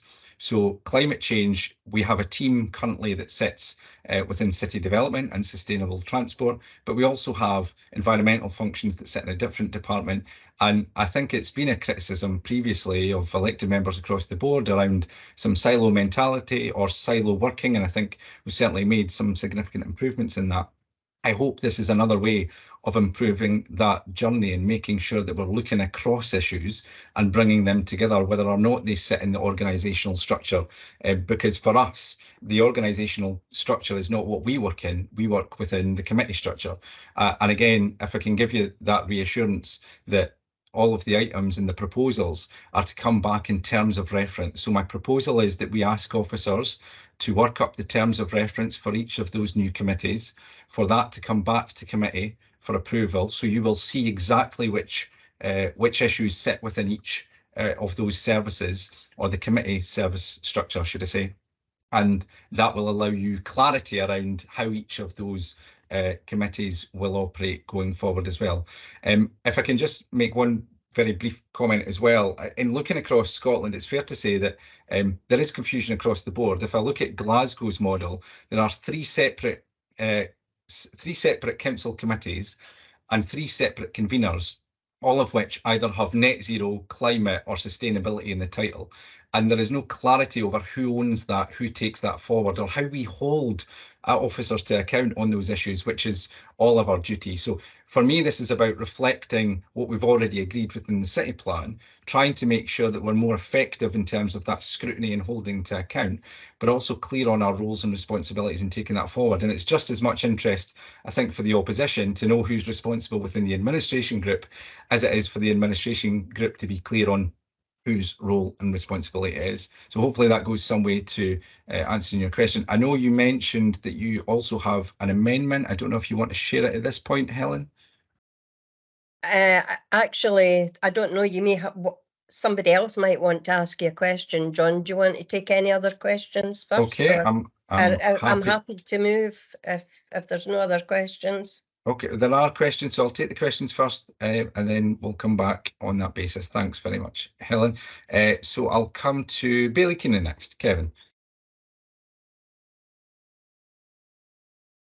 Convener, I suppose we spoke earlier, but I mean, I was sort of confused as to why you would bring this forward, given that later there is an item on the agenda that sort of spells out the poor financial state of the council, and just wonder why you brought it forward and not a restructure if it's to bring around efficiency savings as to where we would see you know, a slimmed down management structure and efficiency savings and cost benefit to it. So kind of surprised that you've not done that. Perhaps you could give me an answer on that as well. And I know that you're sort of remitting officers to go back and have a look, but just today for the pension subcommittee, the auditors had picked up there that there was no formal job description or person specification, and this is something that needs to be done for the pension section of the council alone, and it would seem strange to need it for the pension section, but we might well be moving forward without that being in place for the rest of the council officers. And obviously, even from the point of view, there's a lack of documented role replacement plan. So, you know, from a planning for the future perspective and workforce planning, I mean, should some of these things not be put in place as well, so that there is a specification, a person specification? Perhaps it might have been the case where officers would be looking to apply for the job or the closest job for them, because, you know, there is different remits in there that people might not necessarily have that expertise in at the moment, but we'll be expecting to know some of the answers, because we would tend to go officers first and second tier for answers to questions that we may have in advance of meetings. Thanks, Bailey Keenan. I'll reiterate one of the points that I made in response to Bailey Wright, which is, from my perspective, this is really about clarity around accountability and scrutiny on some of those core issues, which are, I think, fundamental to how we take the council forward. And you're right, there's just as much, I suppose, in terms of looking at other opportunities. So you're right, there could be a restructure of the council. I think that's perhaps more for councils. Chief Executive to comment on, given the operational nature of that. But if there are specific suggestions, concerns, ideas that come from any elected members, I'm sure that Greg and certainly myself would be open to discussing them. But this is squarely focused on the scrutiny arrangements of the council and making sure that committees are able to hold officers to account and external bodies to account on some of those core issues. I'll maybe bring in the Chief Executive at this point just to add any specific comment he might like to add. Greg? Yeah, thanks, convener. So just to pick up on a couple of Bailey Keenan's points, from my perspective, this proposal in front of elected members this evening does not change the existing structure within the council from an officer perspective. It will not require officers to apply for their jobs. This is looking at the committee structure, not the structure of the council. And should committee agree this structure, then further information would follow to elected members about the lead officer for each committee. In terms of some of the other points, I don't know the specifics that was raised today at the pension subcommittee, but happy to pick that up off table with relevant officers to provide further information around the workforce planning that's currently happening within the council. Kevin? Well, it's really, I suppose, it's to answer these two questions. There's a lack of documented role with the role for a replacement plan, and there's no formal review of job description or person specification. So does the Chief Executive see that in these change of roles, that is likely to be in heads of department that will bring in different remits to what they've got at the moment potentially, that there needs to be a revised job specification and person specification for that role? He might well be moving someone into it, but, you know, moving forward as a council, do we think we need to have that in place, given that we need to do it for the pensions, which is a very small section of council? Thanks, Kevin. I'll bring Greg back in a moment, just to maybe offer some final comments. But what's proposed tonight doesn't affect officers other than how we hold them to account in terms of the themes in which we're discussing. And as I've said, all of the committees will consider all of the items that are still being taken forward through the structure at the present time. It'll just be done under a different banner, I suppose, for want of a better description. But Greg, do you want to come in on Kevin's point there? Yeah, thanks, convener. So, Bailey Keenan, again, I don't have the details obviously in front of me on the paper that was discussed, but what I'll do is I'll follow that up out with the meeting. But just to provide committee the assurance, officers are not reapplying for their job. There is no change to the council structure in terms of how we operate on a daily basis. What the proposal in front of you is on the committee structure, not the operational structure within the City Council. There are a number of job descriptions and roles that have been developed. And again, I will pick up on that specific point with our joint heads of people to ensure that that particular audit action point is identified. But just to provide committee with that assurance, this item is on the committee structure, not on any changes to the operational structure within the council. Thanks, Greg. I'll come to Bailey Scott's question and then we'll go back to the amendments. Bailey Scott. Thanks, convener. The Chief Executive has answered my question. Like Bailey Wright, I would have expected to have seen a report coming forward from the officers that had some background and some commentary on what's being proposed. And I was going to ask the question whether officers have looked at this and considered it to be feasible, and whether there's any impact on departments, staffing and so on. But Greg's answered that question already. Thanks. Thanks very much, Derek. Okay, so I'm going to go back, hopefully get this in the right order to the top of my list. Helen, I'll come back to you. You indicated that you had an amendment. Yes, thank you for that. Do you want to put the Yeah, I'll ask committee services if they can share it, please. Thank you.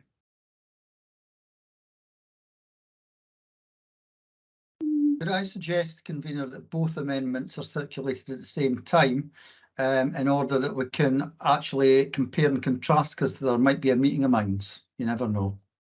Indeed, that seems like a sensible suggestion. So I'm happy if you're happy with that. So if we can ask committee services to email them as well, that would be grand. Thank you very much. And Helen, the floor is yours. Okay. Although there's some merit in the proposals for the realignment of committees and spokespeople roles, I feel the ideal approach would be to strike a balance between committees aligned with policy objective and those aligned with departments. Both perspectives offer unique advantages and considerations. The administration's proposals could have some benefits through organising committees based on policy objectives, which could possibly allow for a more comprehensive and integrated approach. But committees aligned with departments also have an advantage, such as utilising specialised expertise to provide in-depth understanding, consideration of department specific challenges, improving accountability and others, while policy-focused committees encourage interdepartment collaboration. Departmental committees have closer collaboration within specific areas. And I think there's a merit in a hybrid approach that combines both policy-focused and departmental committees. I think this would allow for a full view of policy objectives while also ensuring attention to department-specific issues. I'm glad you clarified things earlier, because unfortunately, we don't have an officer's report at the moment, but if there's one coming, then I'm very happy with that. But what I was working on was the email, which was an elected member's opinion, and I've only seen that email. I think I expect a report for officers who I think will be a good report, will have the expertise and experience to fully analyse the subject and give options with fully considered conclusions and implications, and I think that's really required. However, it seems I can only make suggestions through this amendment, which tries to protect the interests of older people and the most vulnerable in our community in the face of the proposed changes here, which renders older people invisible in this proposed structure. To this end, our amendment has been tabled that the proposed Children and Families Communities Committee should also be responsible for policies and strategies for older people and for vulnerable people. I think it's important for local council services to give priority to the needs of older people and vulnerable individuals due to several reasons. I think social responsibility, older people and vulnerable individuals often require additional support and assistance to maintain a good quality of life. I think equality and fairness, prioritising the needs of older people and vulnerable individuals promotes fairness and equality, and also equity. Human rights and dignity, older people and vulnerable individuals have the right to live with dignity and respect. And with an ageing population, the needs of older people are becoming increasingly important. I think prioritising the needs of older people and vulnerable individuals is therefore vitally important and will have many benefits for people in these groups and also for their families and in the wider community. The list of benefits is extensive, and we certainly don't have time to go into them all tonight, but each one of them is important. So if we are to proceed with this proposal to change our committee structure, we must, at a very minimum, have older and vulnerable people clearly identified front and centre in the structure and not hidden away in some subcategory. And unfortunately, yourself, you know, you're not even proposing a spokesperson in this area, which I think is wrong, because it is important and it does affect everybody. It affects the communities, it affects the families, it affects everybody. And these are the people that we should be giving priorities to. Obviously, giving priority to the needs of older people and vulnerable individuals, it's a crucial step towards building an inclusive society that values and supports all of its members, and I'm very happy to move this. Thank you. Thank you very much, Helen. I'll come to your seconder and then I'll perhaps make a comment. So, Councillor McHugh, Dorothy.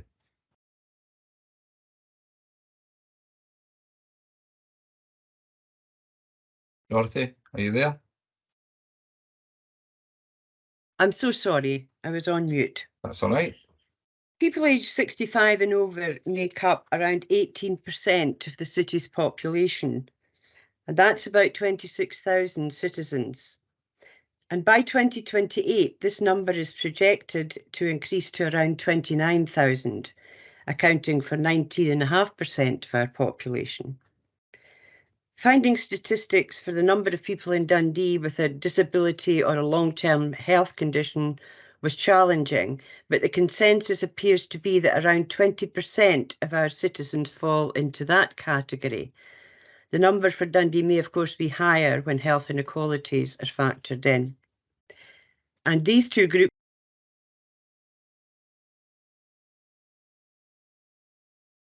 Went back on mute, Dorothy, from these two groups.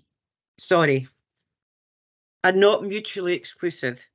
Many older people with multiple disabilities or health conditions will also be included in that cohort. Whatever way you look at it, these numbers, the reality is that a significant portion of our citizens fall into these vulnerable categories, and we don't see them within the proposed committee structure. Older people and people with disabilities have different requirements. They need additional and specific supports. And as citizens, they are entitled to expect that these specific needs will be acknowledged, accepted, and included in any new plans, policies, or strategies that we discuss in this chamber. A famous quote from Mahatma Gandhi is relevant here. He said, "The true measure of any society can be found in how it treats its most vulnerable members." Let's be like Mahatma. Let's support our vulnerable citizens. I wholeheartedly support this motion and urge you to include a specific remit within children, families and communities to include older people and people with disabilities. Thanks very much, Dorothy, and thanks very much, Helen, as well. You both speak eloquently on the subject, and I know you're passionate advocates for it as well, and it comes across very powerfully when you talk on those issues, so thank you very much. I think what I'm going to suggest, I think it might be helpful, certainly it will be helpful from my perspective, is we'll take the amendments and then I'm going to suggest a 5-minute recess just so I can have a conversation with my own group, and I'm sure others might wish to do the same. So with that in mind, I will come to Bailey McPherson and then Councillor Crichton to second, and then I'll call a 5-minute amendment at that point if committee is agreeable. So, Fraser. Our position is rather different than the Labour group, so we won't be supporting the Labour amendment, although we understand and appreciate and agree with the principle of what Bailey Wright and Councillor McHugh are saying in putting older people at the forefront of all that we do. However, our concern about this is that we feel the way this has been going about is not the way we would want to see it going about.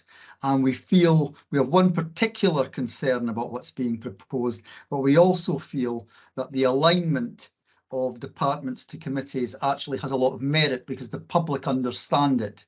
And we've seen over time some concerns about the public being detached from how councils operate. And if I'll give you a very specific example in relation to a job title, I wasn't at all happy, and the chief executive knows that, but one particular job, head of people, which I feel the public just don't understand. People understand personnel manager, head of people. It detaches people, and I think people understand. When I was first in the council, I accept there were too many departments, but it did what it said on the tin. Leisure and Arts Department, Leisure and Arts Committee, etc., etc. And we've pretty much achieved that.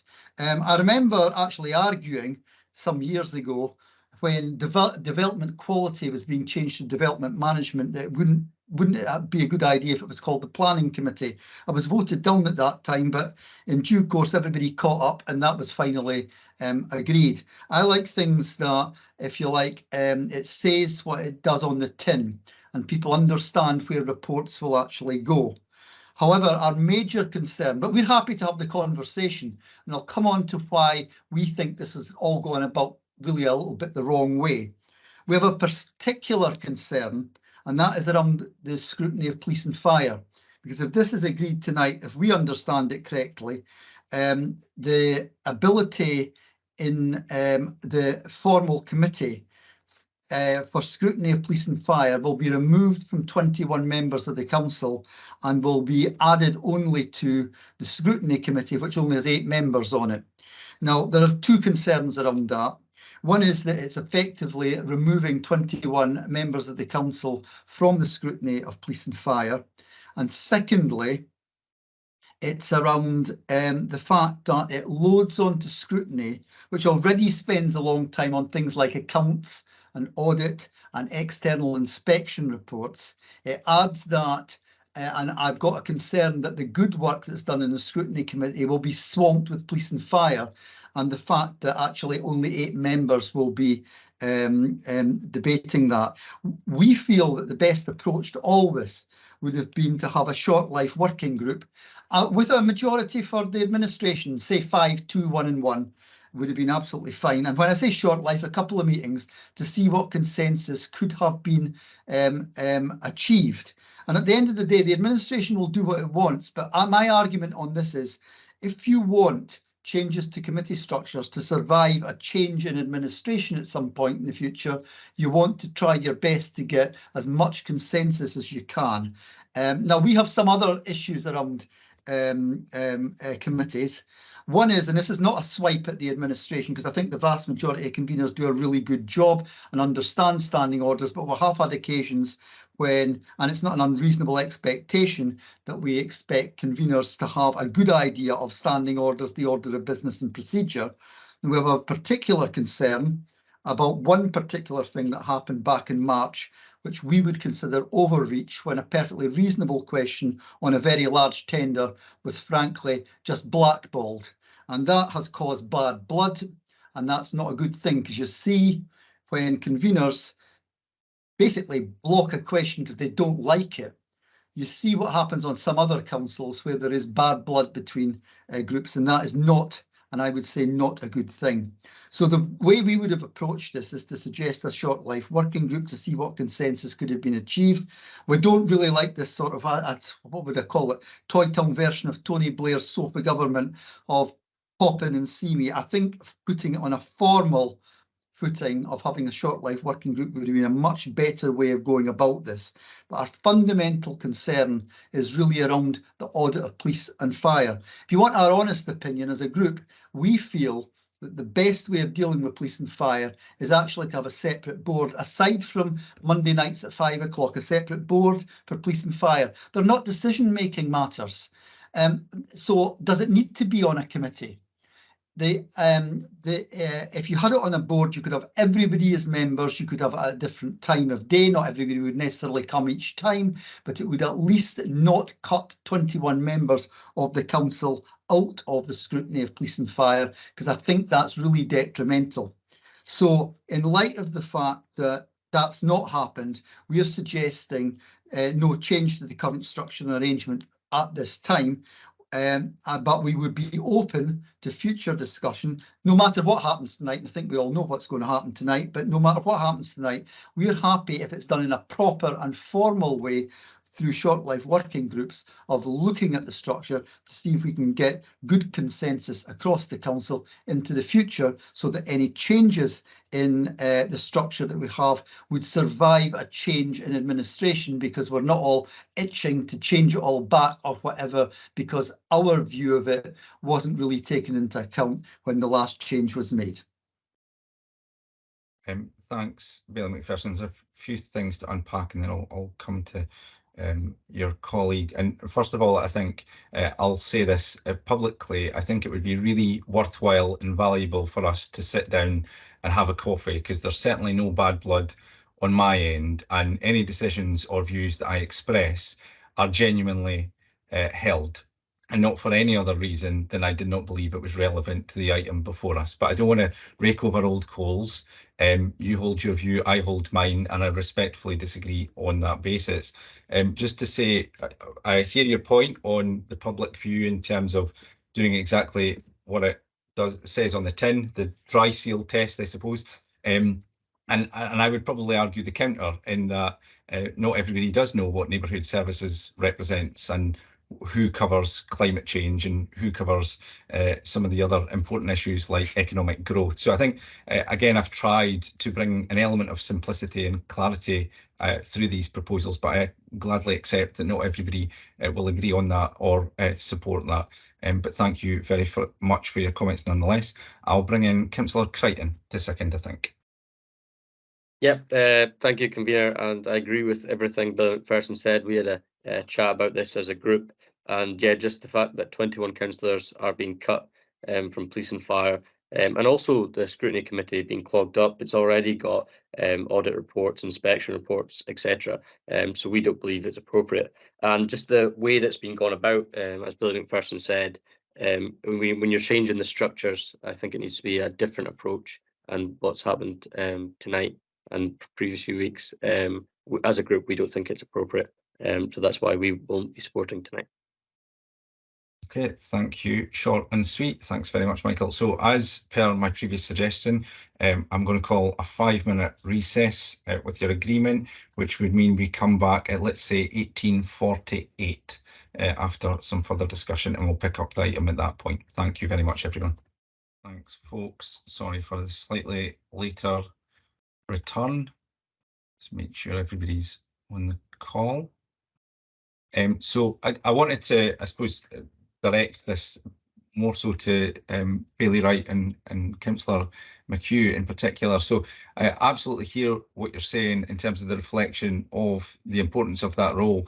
The slight concern is just around the overlap, I suppose, in terms of IGB functions and making it clear in terms of what we're asking for. I wonder if, per your previous suggestion, actually, a better compromise and a better solution to this is exactly what you had intimated from the outset, which is a standalone position reflecting older people. So that older people spokesperson who has that authority to speak and to attend and to contribute, being emphasis on all of those attributes, would be something that you would support. To ensure that there was clarity around that role, but also to ensure that we didn't conflate the role of the IGB in terms of some of the policy and strategy with another service committee. So would that be something that you would be happy to consider, to give that prominence back to the role, per your suggestion, and make sure that there are opportunities for reports and information to stem through the service committees thereafter? So I'm going to go to Bailey Wright in the first instance, given it was your amendment. I think while I'm happy for an older person to be there, you know, what do you mean by not as a spokesperson, I take it? No, it would be a spokesperson. So giving a specific role, creation of that specific role, an older person spokesperson. So it would be that standalone position to give prominence to the issues that you've articulated so well. I mean, I don't see a problem with I don't see a problem with what's actually laid out in our amendment.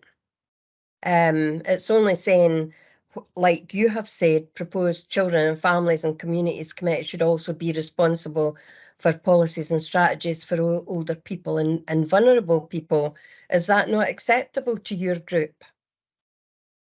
No, Bailey, right. I think what I'm trying to explain is that there is a degree, and I'm happy to ask officers for a view on this as well, just in terms of the strategy and policy direction that relates to some of the IGB functions, for example. And I'm just trying to make sure that, taking on board everything you've said and the comments of Dorothy as well, to give that visibility and focus and drive, I suppose, behind the issues, I think it would be a really powerful thing to have that role. So I'll come to Bailey Keenan because I can see he's got a comment to make, and then I'll come to Dorothy. Kevin? Sorry. Convener, I just feel that offering the spokesperson role, because you were written to as well as I was from the Pensioners Forum, who thinks there is a real need for this. And given that there's been a spokesperson in place, they obviously feel it's ineffective. And I actually agree that it would be better where they had a convener and a department head that could drive the issues that they want to see be in the city and drive that level of change. So I think it's really important that it hits committee level because the spokesperson role that's been there previously just clearly has not worked. So I think we're doing, many people in the city a disservice by not accepting the motion that we put forward. No, not at all. And again, as I've acknowledged a few times now, I certainly understand the background. What I'm trying to do is ensure that there is clarity around those functions. So can I perhaps just ask the Chief Executive to come in at this point to offer a professional view from an officer, I suppose, in terms of just the wording of the proposed amendment and what that might mean in terms of the relationship with IGB, etc. Greg? Yeah, thanks, Convener. So in relation to the wording, my advice is that the policies and strategies for older people and vulnerable people would fall under the remit of the Integrated Joint Board, unless there was any policies or strategies that the Council would develop from its core functions. Now, there may be one or two of those, but substantially, when you look at the remit of the IGB and the strategic plan, my advice would be that most, if not all, of the policies and strategies would fall under the remit of the IGB for making any policy decisions. Thanks. Can I come back, Greg. John? Yeah, I realise that in terms of, I'm going to have Fraser's words ringing in my ears in terms of committees running, but Helen, I will bring you back at this point. As I say, I don't see anything wrong in the wording, and if your group's not prepared to actually accept that, it's what I think you had been suggesting anyway, by saying having a spokesperson. So is that the case? Have your group said that they're not prepared to accept that? No, Helen, sorry, I want to be really clear here. It's, as we've just heard from the Chief Executive, there is an issue in terms of that overall arching responsibility and where policy and strategy relates. And what I'm keen to do is take the professional advice, which others have referenced tonight. So I'm listening to the professional advice of our officers who are saying that the wording as it's currently presented will give challenge and concern from an officer perspective. So I'm not saying that I'm not live to the issues, and I'm proposing an alternative way forward that I hoped would go some way to addressing those concerns. Now, I understand if that you're not happy about that, but I am trying to listen to the perspective of the professionals that we employ in the council to undertake those functions. And as I say, the professional advice of the Chief Executive is what you've just heard there, that this would cause some issues and some potential challenge. So I think it's maybe an issue of semantics, but again, maybe that's something that we can work on when we look at the terms of reference, the report that comes back to committee on the 10th. in the knowledge that I'll also ensure, and my group are happy to accept, that bespoke role of older people's champion, older person's spokesperson as well. I'm conscious, Dorothy, that I haven't brought you in yet, so I will come to you next, and then I'll try to bring this to a conclusion. Dorothy. Thank you, convener. Your suggestion doesn't sit well with me, I'm sorry. And perhaps I should declare an interest here, since Dundee Pensioners Forum has been mentioned and I'm secretary of the Pensioners Forum. Older people and people with disabilities, vulnerable people, were included in our amendment. And they account, I think, as I've already outlined, for something approaching 25% of our citizens. That's a quarter of our population, and that number is going to grow.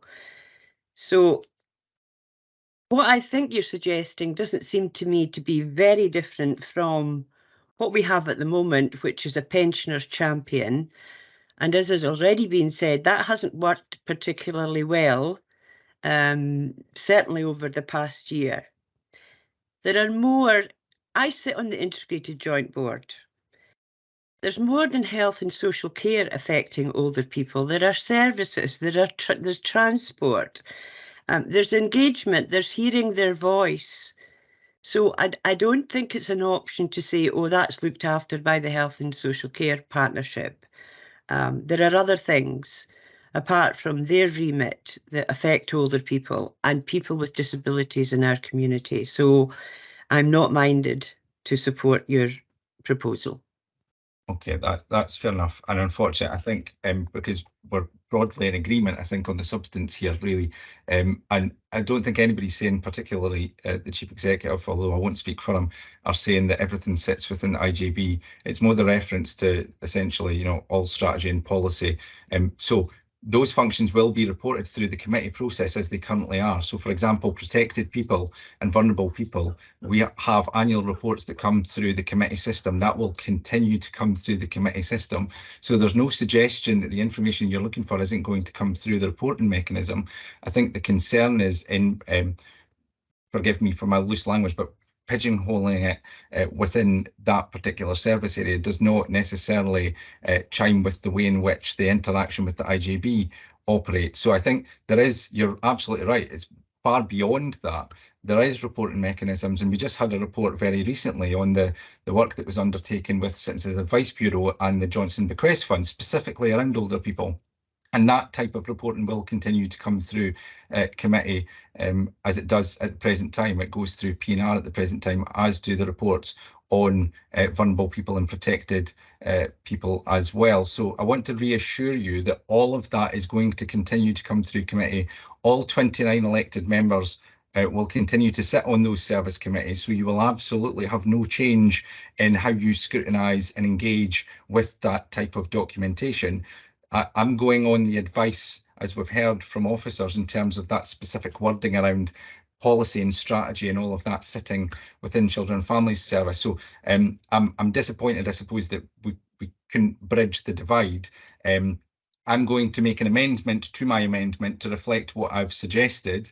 So I'll be consistent in adding that role of older person's spokesperson.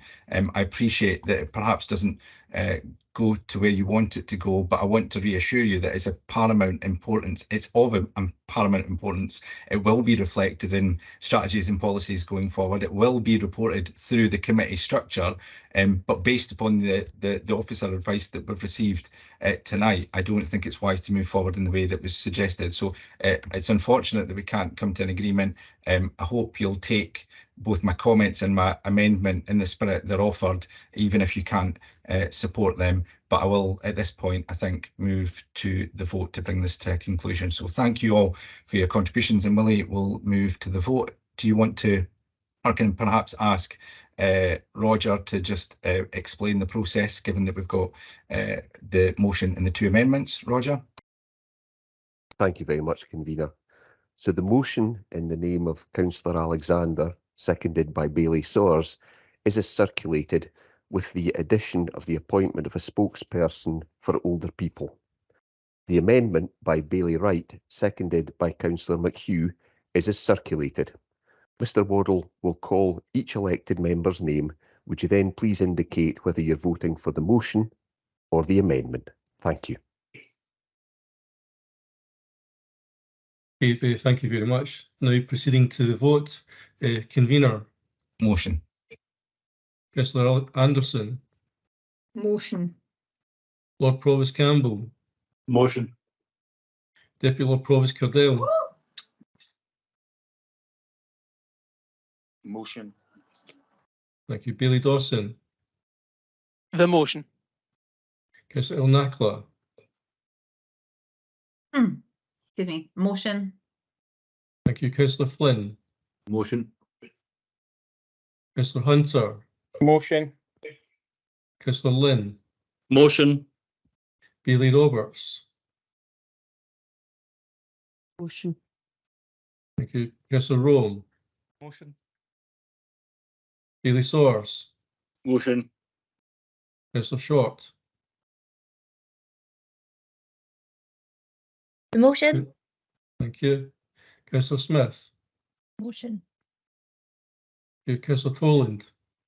Yeah, motion. Thank you. Bailey Keenan.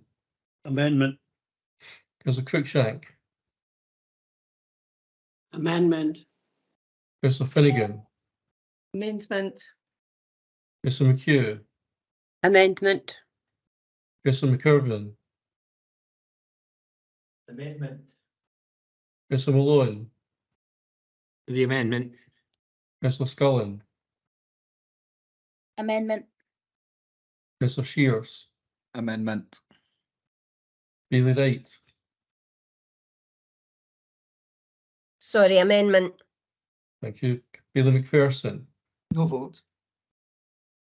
Councillor Coleman. No vote.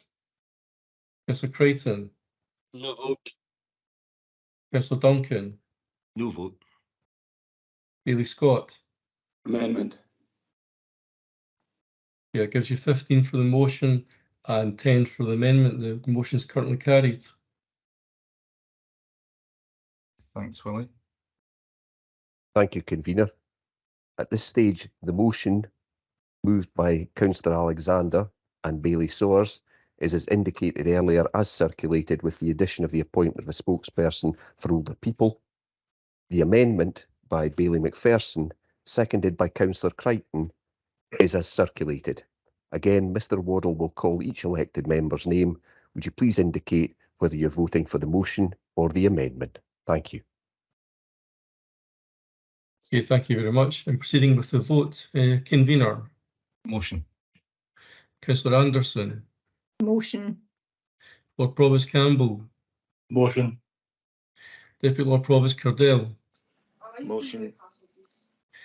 Bailey Dawson. The motion. Councillor Nakla. Motion. Councillor Flynn. The motion. Councillor Hunter. Motion. Councillor Lynn. Motion. Bailey Roberts. Motion. Councillor Rome. Motion. Bailey Soares. Motion. Councillor Short. The motion.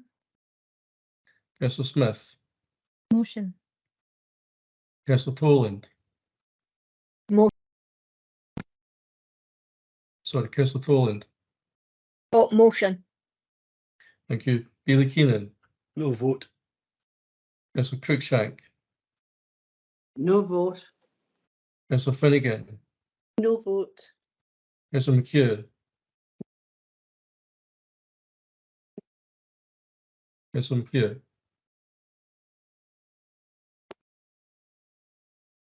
Sorry, I missed that, Councillor McHugh.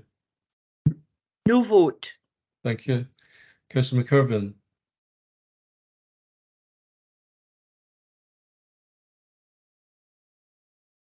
Councillor McIrvin. No vote. Thank you. Councillor Malone. No vote. Councillor Scullen. No vote. Councillor Shears. No vote. Bailey Wright. No vote. Bailey McPherson. The amendment. Councillor Coleman. The amendment. Councillor Creighton. The amendment. Councillor Duncan. Amendment. Bailey Scott. Motion. Okay, that gives you 16 for the motion and 4 for the amendment. The motion is carried. Okay, thank you very much, Willie. We'll move on to the next item. Okay, thank you very much. Convener takes you on to item 4, corporate asset management plan. You're asked to give the recommendations. Yeah, a lot of detail in here. Obviously, the report details the governance arrangements for the management of corporate assets across the council. So is there any particular questions or comments on this report? No, can I take that as agreed? Oh, sorry, I was too quick. Dorothy? Thank you. Section 8.2, Housing Asset Management Plan of this report refers to the proposal from the Scottish Government that local authorities lead the development of a local heat and energy efficient strategy and have this in place by 2023. What stage is this at in Dundee, since the target date is this year? Thanks very much for the question, Dorothy. I'll bring in the Exec Director of City Development, Robin. Chair, many thanks, and thank you to Councillor McHugh for the question. I confirm that this is being led by City Development through the Corporate Climate Change Leadership team, which is based in Gregor Hamilton's division. I confirm that we are making good progress on this. We did have a significant challenge because it's a complex document involving data sharing between 3 or 4 different bodies. We have now overcome that. We have an agreement to access Scottish Government information for the purposes of pulling together the 2 interlinked documents. At the moment, we anticipate that it still should be finished by the end of the year, but we'll obviously update members if there's any change to that. I understand that we are progressing in line with all the Scottish local authorities. Thanks, Robin. Dorothy? Thank you, that's good. Okay, thanks very much for the question. Seeing no other questions, so can I take this report as agreed? Thank you very much. Before we come on to the next item, I am very conscious, although we had a recess, it was for a discussion, and we are 2 hours and 10 minutes into the meeting. Can I perhaps suggest, again, to give people an opportunity to refill their cups or take a toilet break as required, we have a 10-minute recess for those purposes this time. Can folk agree? Grand? Okay, so we'll come back at 7:20. Thanks very much, everyone. Okay, folks, by my reckoning, that has just turned 20 past. So if we can all come back. Thank you very much. Okay, Willie, on the basis that it is 20 past, we'll pick up the agenda where we left off, please. Okay, thank you very much. Convener takes you on to item 5, financial outlook, and you're asked to agree the proposals.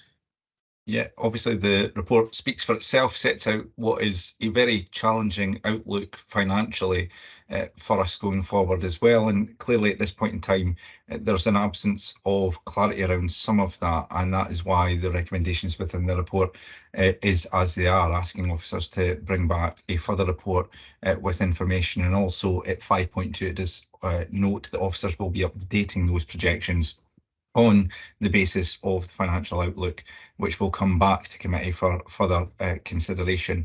There's obviously a number of moving parts to this, as there always is with projections, and I'm sure officers will be keen to keep us abreast as things move, announcements are made, and those projections come more into the light, for want of a better description. I will come to Bailey Keenan first. You've got a comment, and then I'll perhaps come back to an amendment in a moment.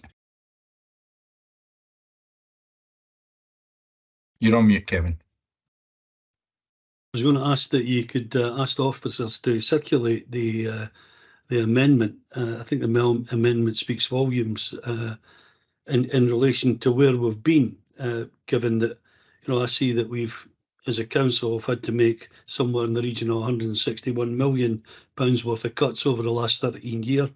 And potentially looking like we would make a further 20 next year. And that, we need to do something about that. So my suggestion in the motion would be that we call for a meeting with the Cabinet Secretary and that group leaders meet with the Cabinet Secretary along with officers of the Council and the Chief Executive Finance Officers. We also have to argue that the quantum of money that local government receives is greater than we're receiving, because we're seeing cuts that are quite unpalatable that we're having to make. And I would ask that the ring fence funding that comes in the direction of councils is set aside by government, and that we look to set the priorities in the city that best suit the city, as opposed to setting ring fence funding in a direction that perhaps doesn't suit the actual needs of the city as they exist at the moment. I'll give you one example of that. Just at the budget, the last time we received a presentation from officers about priority bus routes in the city. And at that time, we were looking at the budget that would have cut, or did cut several £1 million, I think 12 million or 18 million last year. And the fine detail of that meant that £300,000 wouldn't have went in the direction of kids in Douglas for music tuition. And when I asked officers what the projected money that needed to be spent on these priority bus routes, it was about £18 million. And so I gave them the advice that it's something that I couldn't bring myself to support, given that the priority for me would be music tuition and lessons for children, as opposed to priority bus routes that would spend a lot of money putting level crossings on the Kingsway so as that buses can go over the Kingsway that wee bit quicker. And in relation to the 22 bus, which would be the one that I use, it would get me in the town 2 minutes earlier. But as everybody knows at the moment, the amount of buses that are cancelled on a regular basis suggests that, what's the point of being 2 minutes early for a bus that's 40 minutes late? That would be a great deal of money, and a great deal of money spent on, for the city, wrong priorities. We need to spend £500,000 on food banks. And no doubt we could spend more than that. And child poverty in a later one, the government and ourselves haven't met the targets that we should. And, there's a lot of work to be done there. So I think that we need to have that serious discussion with government about what the priorities are. Within the motion that I've put forward, I'm obviously calling on officers to bring back details of what that quantum of ring fence funding is, and back with some suggestions on how it would be best set to address social inequalities in the city. And I know that I've sort of called upon that to be done fairly quickly, but given tonight, convener, that you've brought about 3 motions with a work stream for officers, then I would accept that, officers have now got a greater work stream than they had at the start of the meetings. So I would accept that that might not be achievable to be bringing it back as quickly as that, but I'd like a sort of an indication from officers when they believe that they could bring a report such as this back. I think it's really important that we collectively look for the best deal that we can for the city and start that work now. So I move the amendment. Thanks, Kevin. I'll come back with an initial comment before I come to Councillor Shears. So I think it is on record, and we generally work together every year in writing a letter to both UK and Scottish Government in respect of funding and the needs of the local authority.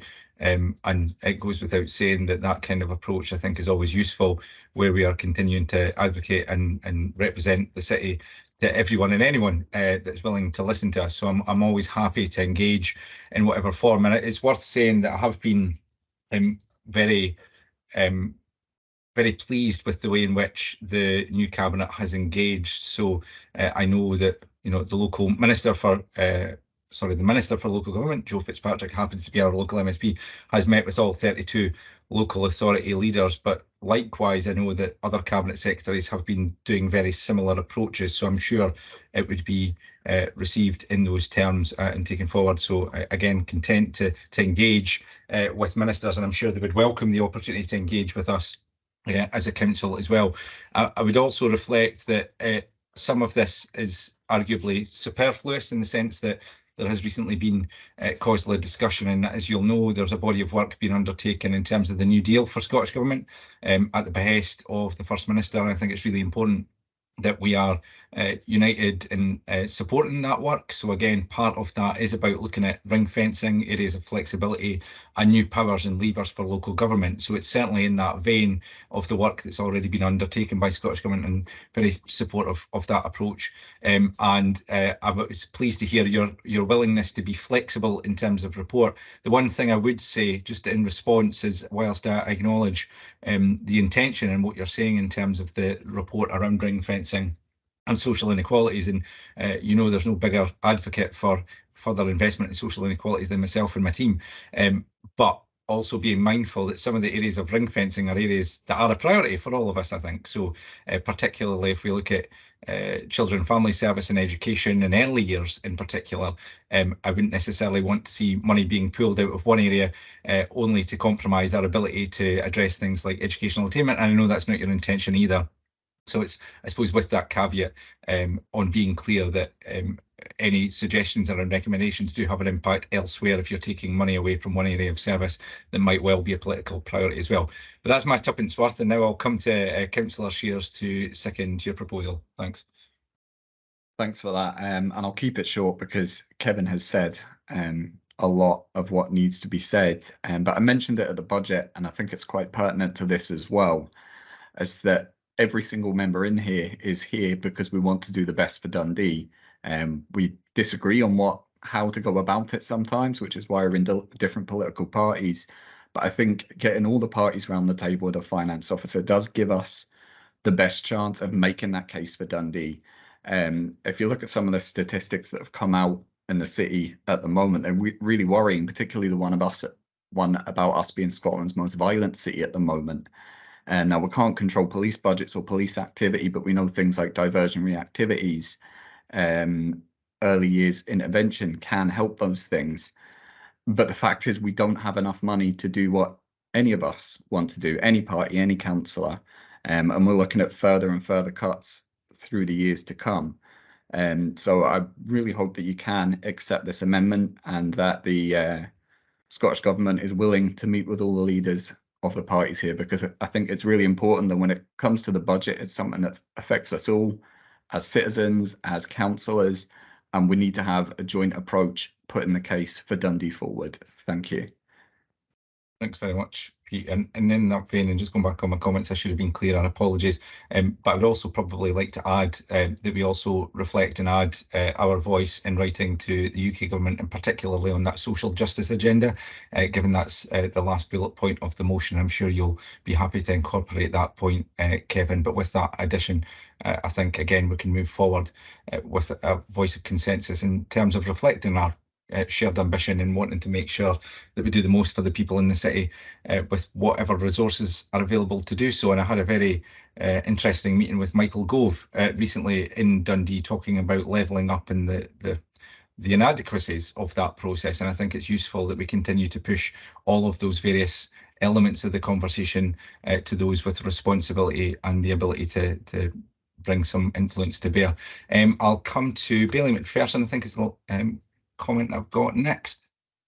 I'll keep this short, convener. Our group will be pleased to support the Labour group. I think we agree with the general consensus that the whole area of ring fenced is quite complicated, but without getting into the semantics of removing all ring fence funding, the general thrust of what Labour is putting forward today we can agree with. Actually, it's quite ironic, the conversation a moment ago about ring fencing, because wasn't not John Swinney who in opposition prior to 2007 was calling for the removal of all ring fencing. It's amazing what a few years in government does. We have real concerns, not just us locally in the Liberal Democrat group on Dundee City Council, but more widely about the way in which Scottish Government manages its budget and the priority or perhaps lack of priority in relation to local government over the past decade and more. But that's maybe not for tonight. I think there are times when I think we can all agree on one thing. We urgently require adequate funding for local government services. The point in 5.1 of this report about the level of projected savings should send a shiver down the spine of everybody. I didn't, and I'm sure you didn't, get involved in being an elected member on the council in order to preside over cuts each and every year. And that's the way it's been for a very long time. It's very concerning. And as I say, we agree with the general thrust of the Labour amendment, or Labour motion rather, and for that reason we will indeed support Billy Keenan and his colleagues. Thanks very much for those comments. I'll bring in Councillor Tolan next. Siobhan? Thank you. Yeah, just a few points, mainly about I suppose the kind of the ideological thrust behind the Scottish Government, perhaps. And I want to draw attention to, in November 2022 last year, the STUC had written to the Scottish Government and asked, will we be pursuing the wellbeing economy? And as you'll be aware, of course, that it's something that our new First Minister has committed to very clearly. And that kind of, for me, initiates, there's maybe a broader point, but it does initiate a sea change and a shift towards a much more social democratic model of how we begin to look at our economics and how the health and well-being of people do end up becoming this heart and centre of policy making. And I do think that's something, I think that's a broad consensus that we probably all agree on. And in terms of when we think of social justice and when we think of inequality and we think of health inequality as well, it's people that sit at the centre of it, their health and well-being sit at the centre of it. So to a certain extent, there is consensus across the trade union movement, across the Scottish Government, and hopefully within other parties as well, that if we work towards a well-being structure where people it can change how our finances work in that respect. I think I'm not going to cover the other element that John had already covered, that, I think the Joe Fitzpatrick's new post in terms of local government, I think goes a long way to kind of creating those bridges between the Scottish Government and local authorities. And that allows that kind of see a change in that, I think, better communication in terms of when we begin to make those political and economic decisions. No one wants the cuts, and I think Fraser's absolutely right. I'm not going to move into the political reasons behind that, but no one got into this job to make these cuts. But what we have to do, unfortunately, is work on a fixed budget. But yes, COSLA is working on these issues, and hopefully we can begin to build a much better and fairer economic structure through the well-being economy that the Scottish Government is beginning to set into motion. Thanks very much for those comments, Siobhan. I will come to Councillor Short next. Just a very short interlude, convener. I'd just like to say how much I enjoyed the previous comments from everyone around the table, and the point that they were making just said to me, well, if only we had independence and we were able to borrow our own money and we were able to have all the strings and all the bowl to make it all happen for our city and our country. So thank you, Kevin and Co, for making the arguments for us. It's very much appreciated. Okay, thank you, Councillor Short. I'll come to Bailey Sawyers next. Yeah, thanks, convener. In a similar point to Lynn, I mean, Kevin referenced in his introductory remarks 13 years of austerity, and that seems to equate with the length of first with the Conservative Lib Dem coalition government, which we shouldn't let ourselves forget existed for 5 unhappy years, and then 8 years of Tory government since then. But it would certainly appear to me that it's unlikely that Conservatives will, thankfully, unlikely that Conservatives will win the next election, and will not undoubtedly see a change of personnel in government positions at Westminster. But I'm long enough in the tooth to remember the last time a Labour government took power, which astonishingly is 26 years ago, and the then Chancellor, Gordon Brown, committing himself to stay within Tory spending plans. So whilst I'll be as glad as anybody to see the back of this, I'll just use the word obnoxious, I won't go any further than that. This is rather obnoxious Conservative administration. I don't really hold out a great deal of hope in terms of a sort of fiscal splurge from another Labour government, if there is to be one. So I think we just have to bear in mind that whilst the Scottish Government may not have as generous a settlement for local government as we might wish, and I think I made this point at the budget last year when Kate Forbes was the Cabinet Secretary for Finance, that whilst I've got an unenviable task as finance convener of Dundee City Council, I think trying to decide on priorities across the whole realm of the Scottish Government must be 100 times more complicated. So people would expect, rightly, us to make the case for local government, but I think we have to say, well, where might that money come from? Would it come at the expense of the increase in the Scottish Child payment to £25 a week? I just cite that as one example. So I think we have to look at this in a whole rounded picture, and we all need to bear a bit of responsibility for how things go forward. Thank you. Thanks very much, Willie. That's grand. Sorry, I'm just trying to have a look at this list here. Councillor Duncan, you're next. Yeah, thanks, convener. I was kind of sitting there quietly hoping that we might get to some degree of consensus around this council on what is obviously a very important topic, i.e. finance. But I found I couldn't actually sit there and be lectured yet again on independence. So, I think, can we just park that for the one night only?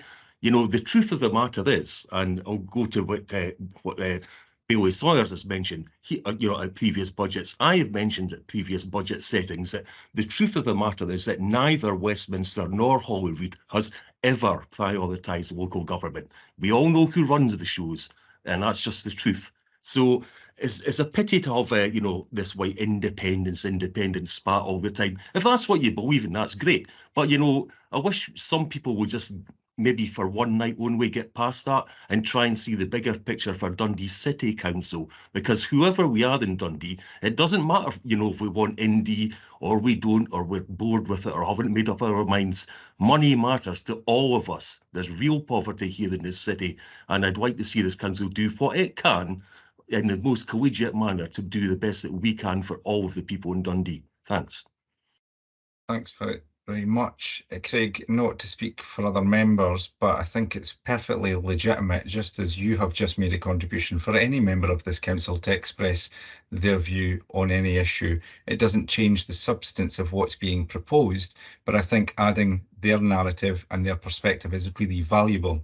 And you started by saying you don't want to be lectured, and then went on to lecture members as to why they shouldn't express a view on an issue that they passionately advocate for. So all I would say is all members of this committee can express a view in any way they so wish. Just as I've taken all of the comments so far on board, and Councillor Short's comments are amongst those, I think it's important that we don't deflect the issues that we're talking about here. And it's perfectly reasonable for Councillor Short to raise the issue of independence. It doesn't change the substance of the motion in front of us. But I'll come to Councillor Malone next. Yeah, I'm very much supportive of what Councillor Duncan said. I think, John, we mentioned earlier you might get 3 out of 3. But what I'm hearing now is, again, a deflection away from what has actually been a quite good discussion, and turned it into a kind of almost a party political comment. I mean, Bailey Sawyers was talking about the last Labour government. He never talked about the last Labour government taking 250,000 children out of child poverty, but we'll just let that go. And there's plenty of achievements that we could talk about. But I appreciate what you say, Councillor Alexander, about people having the right to say things. But if they've got something they want, if they want to have a discussion on independence, put it through as a motion. let's not get distracted away from the fact that we have got a massive amount of problems in this city, and particularly in deprivation and poverty. And I think to move away from a discussion, and I'm probably contradicting myself, and you probably tell me I'm Councillor Alexander, to move away from what is has been a very good discussion to discussion of hypotheticals. I mean, Councillor Short wants to borrow money. At what rate? You know, these are hypotheticals, and they don't add any substance to what we're trying to do as a council. And I think there is a great deal of unanimity on this matter. I think that Councillor Toland kind of pointed out that unanimity is there, and I just wish we could just stop. I honestly, I'm just getting tired of sidetracking, and I don't see how independence and discussing of independence is relevant to the item we're discussing at the moment. So I'm just going to ask for people to say, can we move away from the hypotheticals and concentrate on what we've got before us? Okay, I'm really conscious that we're now spending more time talking about a comment that was made about independence than the time it took for that contribution to be made. So it's becoming slightly ridiculous. I'll reiterate the point. The motion that's in front of us is what is being proposed and discussed and debated. Correct. Any of the narrative around the discussion or debate is perfectly reasonable, and members are perfectly entitled to contribute whatever they so wish to the debate. So I'm not shutting anybody down. I don't think it's wise for anybody else to do so either. You can make political comments and points, and you do so on a very frequent basis, as do we. We did have a motion on independence at the start of the year. I'm not going to go back into that, but let's try stop shutting everybody's contribution down, because to be frank, I want to hear everybody, and it's perfectly reasonable for people to express those views if they so wish. It's not a suggested amendment to what's in front of us, so nobody's asking for the Labour group to support an amendment which incorporates a specific ask related to independence. So we're not changing anything in the report, which is the focus for the discussion. So I'm going to move on to the next comment, and then we'll try and bring this to a conclusion. Councillor Crichton.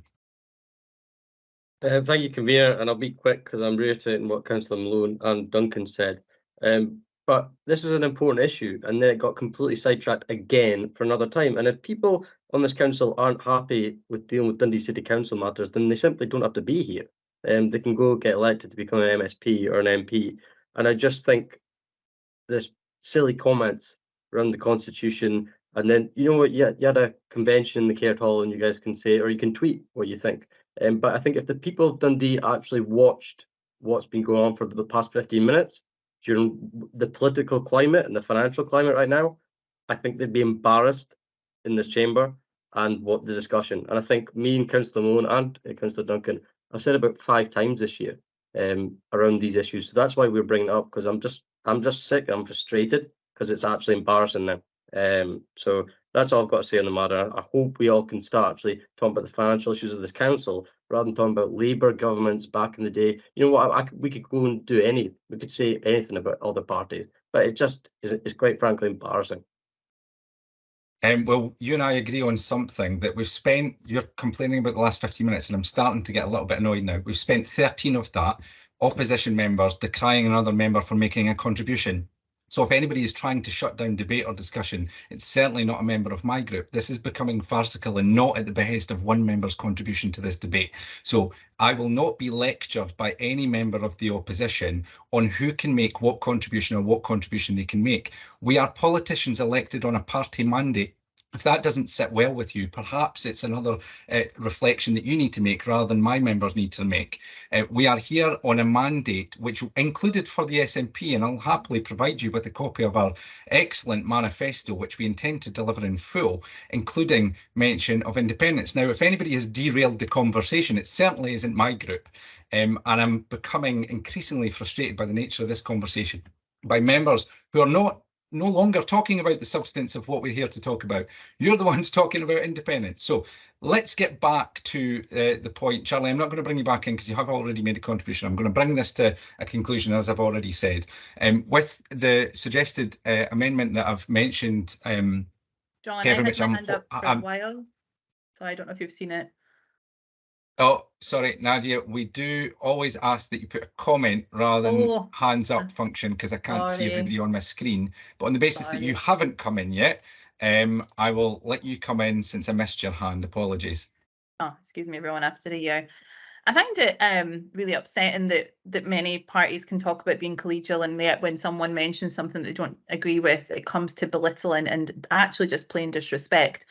You know, especially towards Councillor Short, I feel like it's almost bullying with 3 male comments, just completely disrespecting her, and talking about it being hypothetical. Now, you can think it's farcical all you want, but independence is a solution. The Scottish Government, now I'm not saying anything about Kevin Keenan's motion and will amendment, and I'll vote for that and how I decide. But to not say that the Scottish Government is mitigating Westminster cuts, to say that that's irrelevant to finances to people in this city is so out of touch. We as a council support the living wage. Why is it a living wage and not a minimum wage increase? Because we do not have the power to increase minimum wage for the people in our city so that they can live with dignity and have the means for basic necessities. So yes, mitigating Westminster cuts through that, but also mitigating Westminster cuts through providing, again, respectful benefits in terms of social security, wanting to be able to provide more for people, but yet being unable to because we have a hand tied behind our back. Now, you might not agree that that's relevant to the people in our city, but I completely disagree that you think that's an embarrassing level of conversation. And I don't think anyone should be dictating what another member who was equally and legitimately elected to this chamber about what they can bring, especially when it's back-to-back criticism of that person. And then you dress it up as being respectful.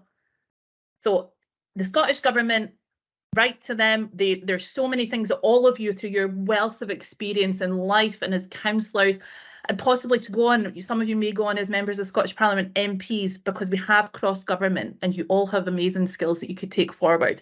But through that, we should be then talking about the things that matter, and these are the things that matter. And yeah, I can't believe the tone that was set. I hope we can move on and we can actually stop pretending to be collegial and actually be respectful. Thank you very much. I would certainly endorse those comments, Councillor Elnacla. Okay, so to bring this to a conclusion, I think, following those contributions, Kevin, I'm hoping you'll agree in the usual format that we take these things forward when we have the annual letter that we reflect and both make those representations to UK and Scottish Government, given the dynamic and clearly the shared role in terms of finance and how that operates. But with that addition, are you agreeable? So we can take this. I'm agreeable to that. I think that, you know, I'm not going to, I think everything that's been said's been said.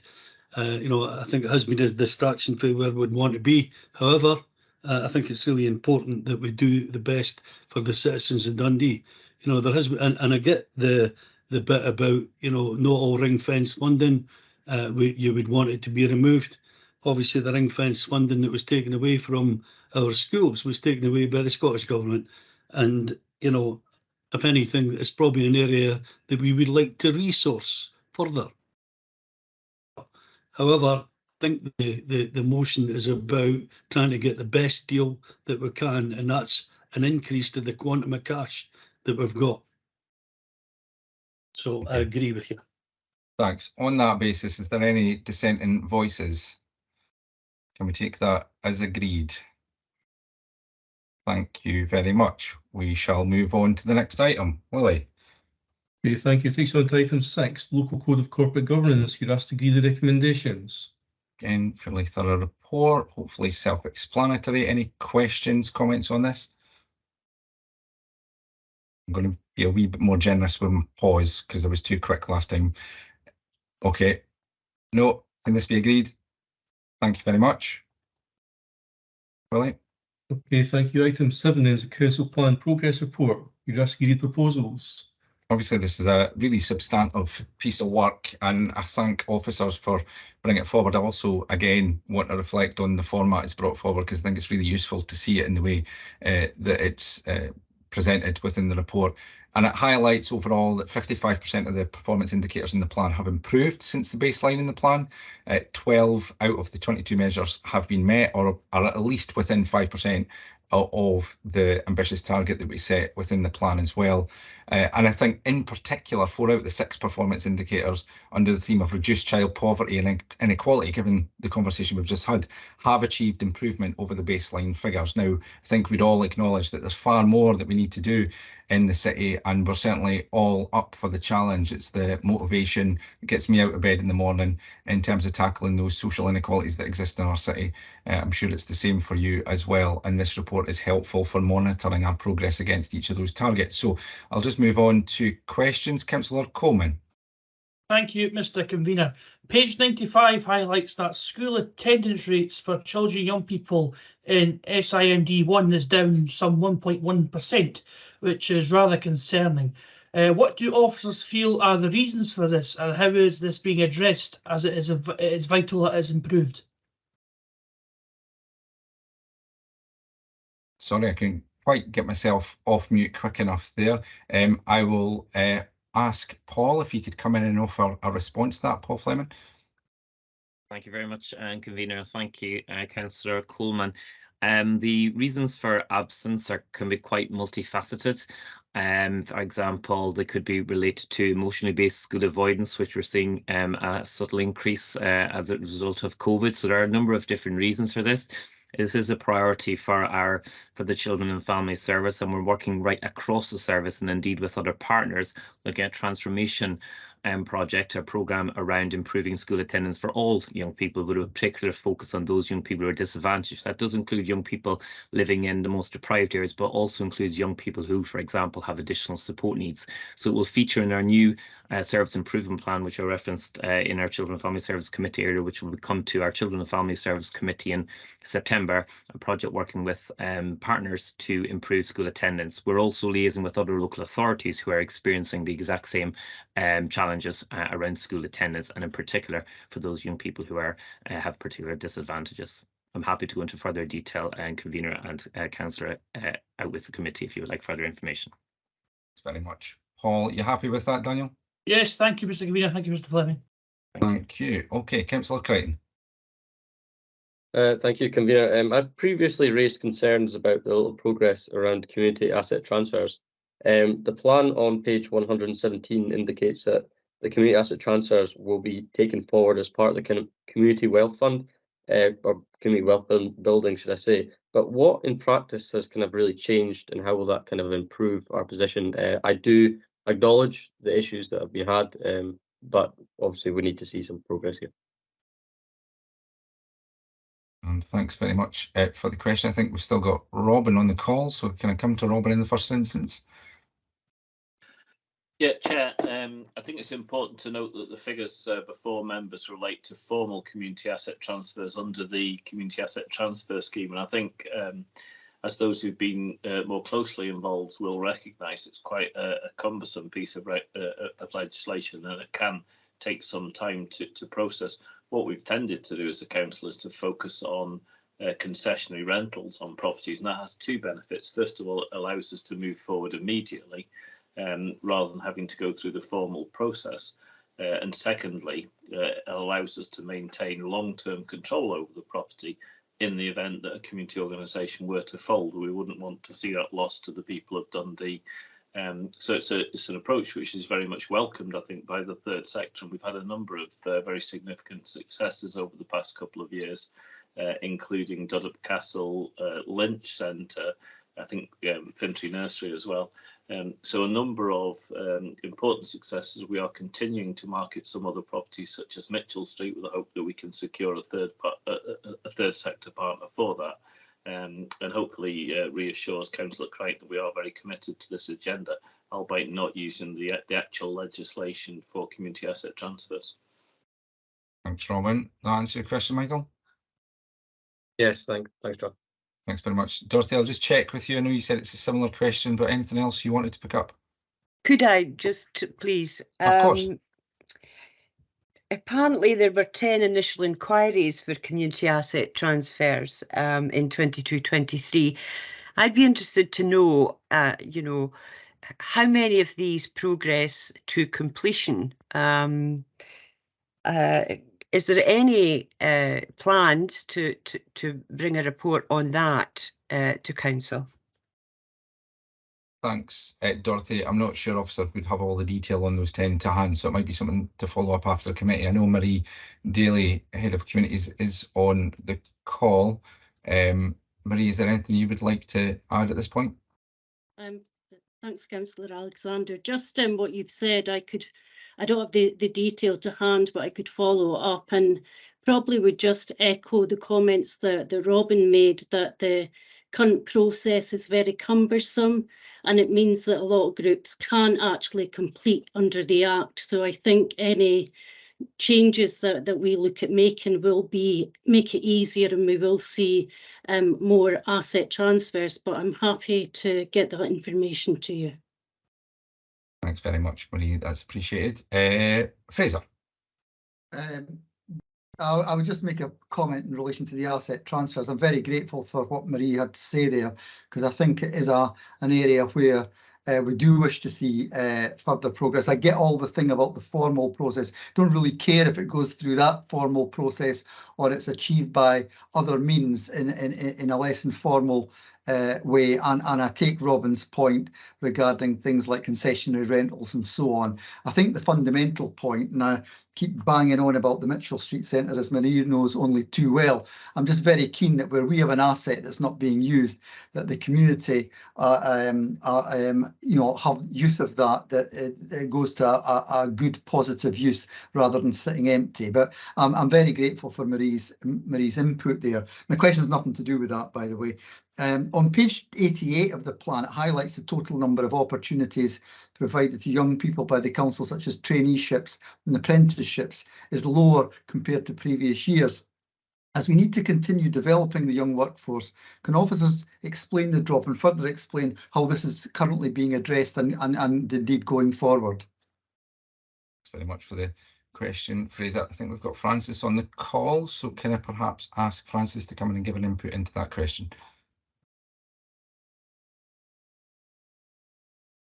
Yes, thanks, Convener, and thanks, Councillor McPherson, for the question. Yes, we will continue to invest in modern apprentices and young people. We have reduced slightly, but we are looking to recruit someone in the next few months, and also develop those who are already coming through their apprentices into other qualifications as well. So yeah, we are looking at that. Yeah, I'm grateful to Francis for that reply. I'm just really wondering what was the background to the actual reduction. I'm grateful for the reassurance, obviously, that it's being picked up and moved forward, and obviously there'll be further traineeships, apprenticeships and so on going forward. But I was just really wondering why there was a drop, as Francis alluded to. I think it's really sometimes about timing, depending on school leavers and when people are coming into the workforce, and when vacancies arise and when there's opportunities. So it's a moving feast. I mean, we're running a number of programmes which will lead to modern apprentices, like the Career Ready programme started today. So there's a lot of initiatives going on. Okay, I'm grateful for that, Francis, and obviously you're clearly on the case of it, so grateful for the feedback. Thank you. Thanks very much, Francis. Thanks for the question, Fraser. I see no other questions, so can I take this item as agreed? Thank you very much. Willie. It takes on to item 8, Fairness and Local Child Poverty Action Plan. You're asking the recommendations. This is obviously a really important piece of work, a cornerstone of the work that's underway across the council, and it represents the 5th annual Combined Fairness and Local Child Poverty Action Report. And I think it's really important to also acknowledge the role of the Fairness Leadership Panel and Dundee Fighting for Fairness, and all of the conversations that we've been having for a number of years now in helping contribute towards that agenda. It reflects the work that's been undertaken by the Dundee Partnership aimed at addressing child and household poverty and the wider impacts upon communities, including things like health inequalities and stigma and social exclusion, for example. The report shows that we're continuing to listen to those communities, and I think, again, the Fairness Leadership Panel is a really good example of that ongoing engagement, those that are experiencing the worst of the impact. And just recently, as part of that work, the whole of the leadership panel was out visiting various organisations, charities that provide some of those lifeline supports, as well as complementing the council services that also provide those lifeline supports. It was a real eye opener just to get to grips with what's going on on the ground, should I say. Members are asked to approve this report and the actions that are set out in terms of the action plan for 23-24 onwards. So I will just check if there's any questions. I think Dorothy, I saw you come in there, Dorothy. Thank you. I'm looking at the section on performance and progress within this report. Dorothy, what page are you on? Sorry, just so I can make sure I'm where you are. Oh. I think it starts around 60. No, it starts at 20. The performance on progress, and there's a whole load of sections on it.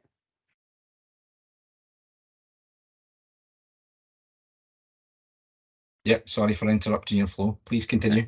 Okay.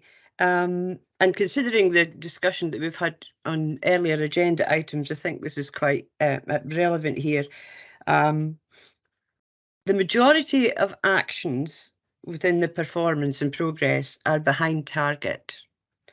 I think 19 out of 25 are actually behind target. Now, this is very worrying. We're all aware of the problems and the issues of poverty and inequality in this city.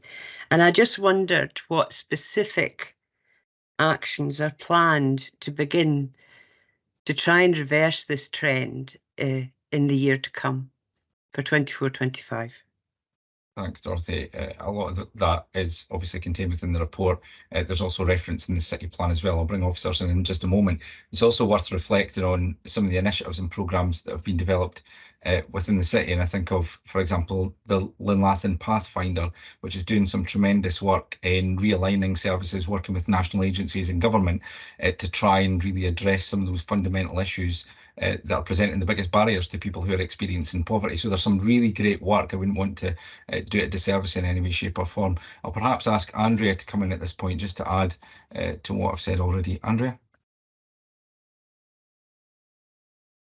So a lot of the targets were, I suppose, challenging targets that we set, and officers are trying to work through the actions to try and make sure we deliver progress. So we're keeping a close eye on the targets, but we do appreciate that they're not all going in the long-term trend. So I think some of them, they measure the long-term trend, and then sometimes it's the year.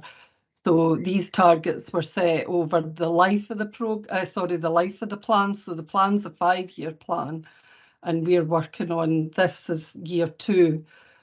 So some of them will be behind, and we will keep progressing them.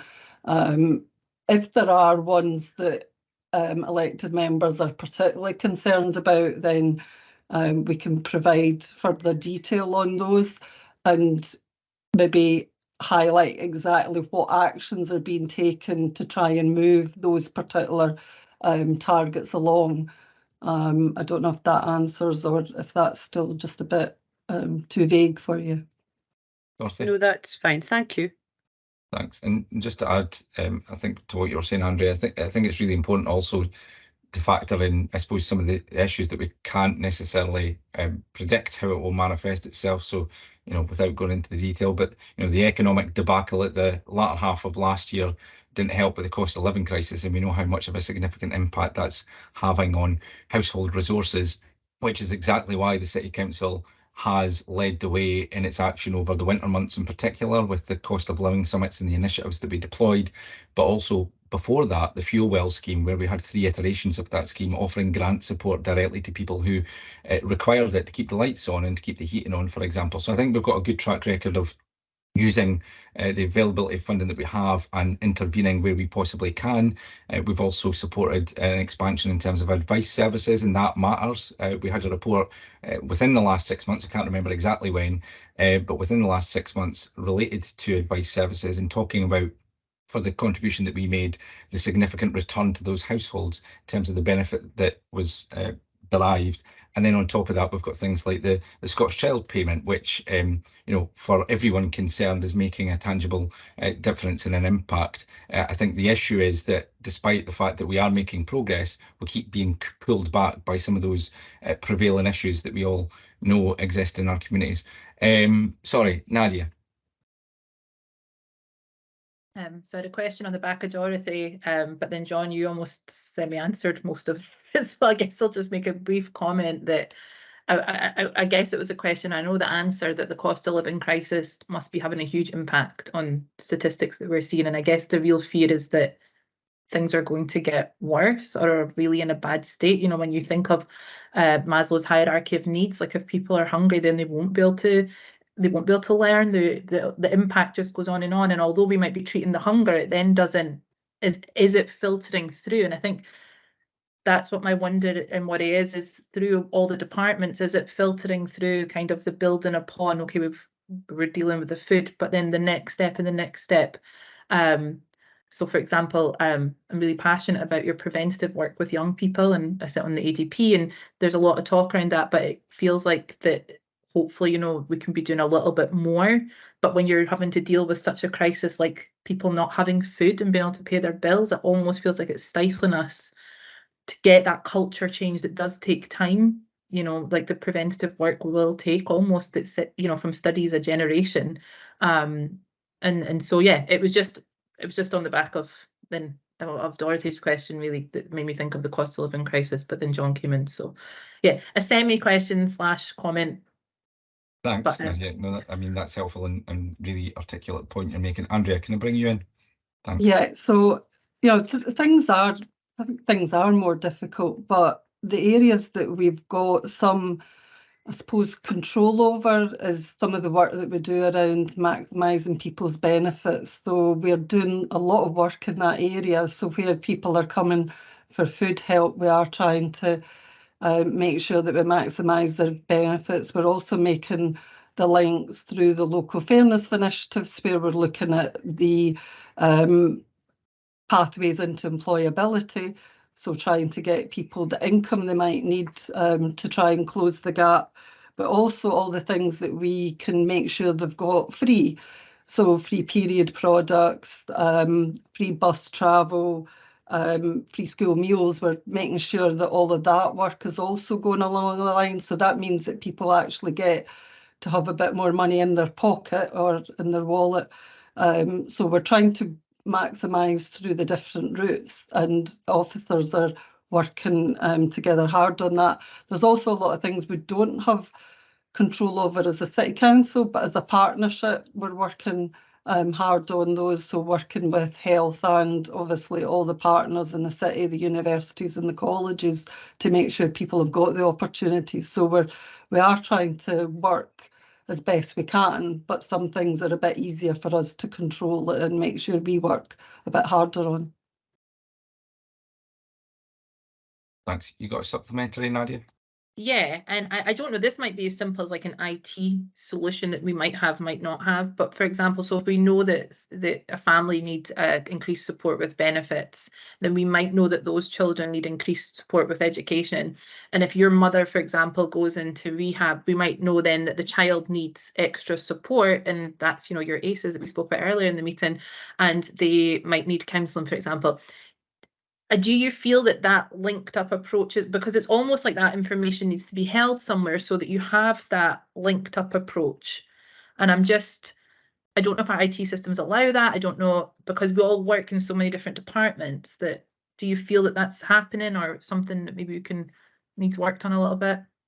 I'll bring Andrea in just a moment. I think it is complex, and I go back to a response to an earlier question about agreements around the sharing of information, etc., that sometimes rear their head. But that's part of the work of the Linlathen Pathfinder, about identifying those barriers, whatever they may well be, and identifying the solutions to those barriers and where they reside. But Andrea, do you want to maybe say a little bit more? Yeah, I think there can be data protection issues, and we do try and work within the law, but obviously trying and be flexible. And it is about partners making sure they've got the right I suppose, the right agreements in place. So if somebody is willing to their information to be shared, then it is shared.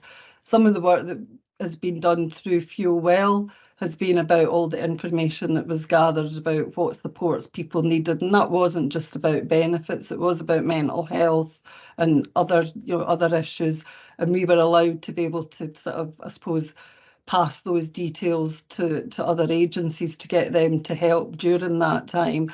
And the other thing that they've been doing with Fuel Well is also looking at, well, based on the people who have been coming forward, are there particularly targeted pieces of work, so around maybe the child payment, or for older people looking at pension credit and making sure that the older people, because based on the information we had, they maybe weren't getting their pension credit. So we're trying to use the information we've got in the best way we can to try and help people. Thanks very much, Andrea. Thank you. Fraser? I have a question regarding the information at 4.2, which is the end child poverty statistics, because I'm just wanting a little bit more detail. Obviously, what it indicates is that Dundee's position in terms of the percentage of children living in relative poverty at 27.1% is a significant increase from the 22.5% in 2021. Then goes on to say that caution should be taken when interpreting the year-on-year change for the financial years 21 and 22. I just want a little bit more information about how accurate all these figures are then. I assume the 2021-22 is because of the COVID situation. That's my assumption, just given the specific dates that we're talking about. But I'm just really wondering, how confident are we about any of these figures? Has the, obviously seeing an increase in child poverty from 22.5% to 27.1% is, frankly, if it's accurate, is really quite a concerning jump. And I'm just really wanting some reassurance around how accurate this information is. Are we, and are we sure that the figure quoted as the current figure at 27.1% of children in the city living in relative poverty, are we sure that that is actually accurate, or ballpark accurate at least? Andrea? Yeah, I think the current figure is probably ballpoint accurate. I think we're kind of comfortable that probably is about right. That last year's figure was significantly lower. So if you look at, I think what the end child poverty are saying is that you need to look at the trend. And if you do look at our trend, last year's the outlier in that. The caveat that they were putting in about last year was because of the additional universal credit payments. Yeah. And they think that had a significant impact. So taking that out, the figure might not have been as low as it was. So we think that they are reasonably accurate, those figures. So it is, it's gone the wrong way and it is concerning, but it is reflective of the year previous to last year. Yeah, I take your point, Andrea, about universal credit additional payment. Very concerning that the Westminster government removed that. I think we would all agree that it had a positive benefit, particularly obviously during the pandemic. And my view, and I think the view of many elected members, continuing that UC uplift would have been a good thing to do. But just so I can get my head around this, it's 27.1%. At the moment, you're fairly confident about that. What was it sitting in the sort of 2017, 18, 19 period, if you like, pre-COVID? Now, you may not have that, I'm not trying to put you on the spot, Andrea. You may not immediately have that written on your hand or whatever, but if you don't have it, if you wouldn't mind just following up with me, assuming you don't have it tonight, I'm perfectly happy that it's followed up later. So it is, it's on page 13 of my report, but in the substantive report, it's at figure 1. So we've got the figures from 2014-15 through to the current figure.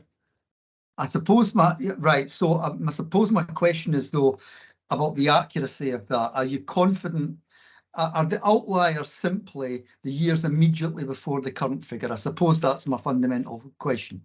Yeah, we think that is the outlier, that 2021 was the outlier, and that's based on others as well. It looks like others had gone down, maybe Right. not as significantly as Dundee, and then others have gone back up again, but again, the variation's different again. Yeah. Okay, that's very helpful. Thanks indeed. Okay, thanks very much, Andrea. I think your grilling is over. You'll be pleased to hear. Thank you for that. Are there any other comments? Nope. So can this be agreed, please? Thank you very much. We'll move on to the next item. Okay, thank you, Convener. Takes you on to item 9, hybrid equipment for city chambers. You're asked to agree the proposals. I think these are self-explanatory, so I'll just open it straight up to questions to officers. Craig. Yeah, thanks, Convener. Just a quick question to officers. Just given that there are ongoing issues reported about hybrid arrangements elsewhere, whereby it's extremely difficult to ensure that in-person and virtual attendees have accorded the same sort of treatment. And I've been in 1 or 2 meetings myself out with this council, I have to say, where that balance of treating in-person people and online people has not actually been achieved. So I'm really looking for, you know, and perhaps other people on committee might also be looking for some sort of categoric assurance that if we were to go down the hybrid route, how are we going to ensure that parity is accorded to people who are there in person and online? I mean, it must be a convener's nightmare, but I'd be interested in the answer. I'll perhaps ask officers to come in and offer a response. I can only talk to my own experience in terms of chairing meetings like the Scottish Cities Alliance, where you have some leaders in person and some on call. And again, if the technology works in your favour, then actually it can work very well. There has to be an allowance, I think, and there also has to sometimes be a little bit of guidance. And I think that's where officers would support either the convener or whoever was chairing that meeting to ensure that they were recognising when hands were going up if people weren't in the room, etc. But can I perhaps bring in Robert for a view? Thank you, convener. I think there are probably 2 points to this. Firstly, I think you've already spoken to is making sure the investment is in technology that will work. So it's important that we've got a system that will work professionally and make sure the business can be conducted. And the second thing is making sure that everyone's properly trained, including officers and conveners, to make sure that when we conduct the meeting, that it's run according towards a slightly different protocol from what we're probably used to with working online. So I think those 2 things should provide the assurances that members are looking for, that the system would work and that we're all properly trained to operate it. Okay, thanks for that reply, but I have to say, based upon my personal experience elsewhere, I do have reservations, and on that basis, I'd like to move an amendment. I don't know if officers could perhaps do the usual and circulate that. If we could, that'd be great. If you want to talk to it while that's happening, Craig. Certainly, happy to do that. Okay, so I wish to move that we actually stick with fully virtual meetings. I think we've had experience in recent years of doing what we need to do. Yeah, I think we've proved that, you know, it doesn't work. You know, we've got through the business of the council. I think the online approach has worked reasonably well. It also has the advantage of being not merely public, but also recorded, which is quite handy, actually, given some words that people might say from time to time. So we're grateful for the ongoing support of council IT staff and committee services in ensuring this. The question is, however, and we've touched about how hard times are earlier on this evening, is it reasonable to actually spend £85,000 on council meetings when services are under such great pressure? Our group would say that it's not, and that we should be trying to spend all available public money on vital frontline services. Quite frankly, if there's £85,000 available, our priority would be spending it on local service provision. And I think, you know, possibly the Dundee public would back us on that one. For example of what we mean, bearing in mind £85,000, my views on the possible loss of supported bus services, for example, are well known. We're talking about services like the 202, the 204, 206, 236, which at the moment risk being axed in April, along with sheltered shopping bus services.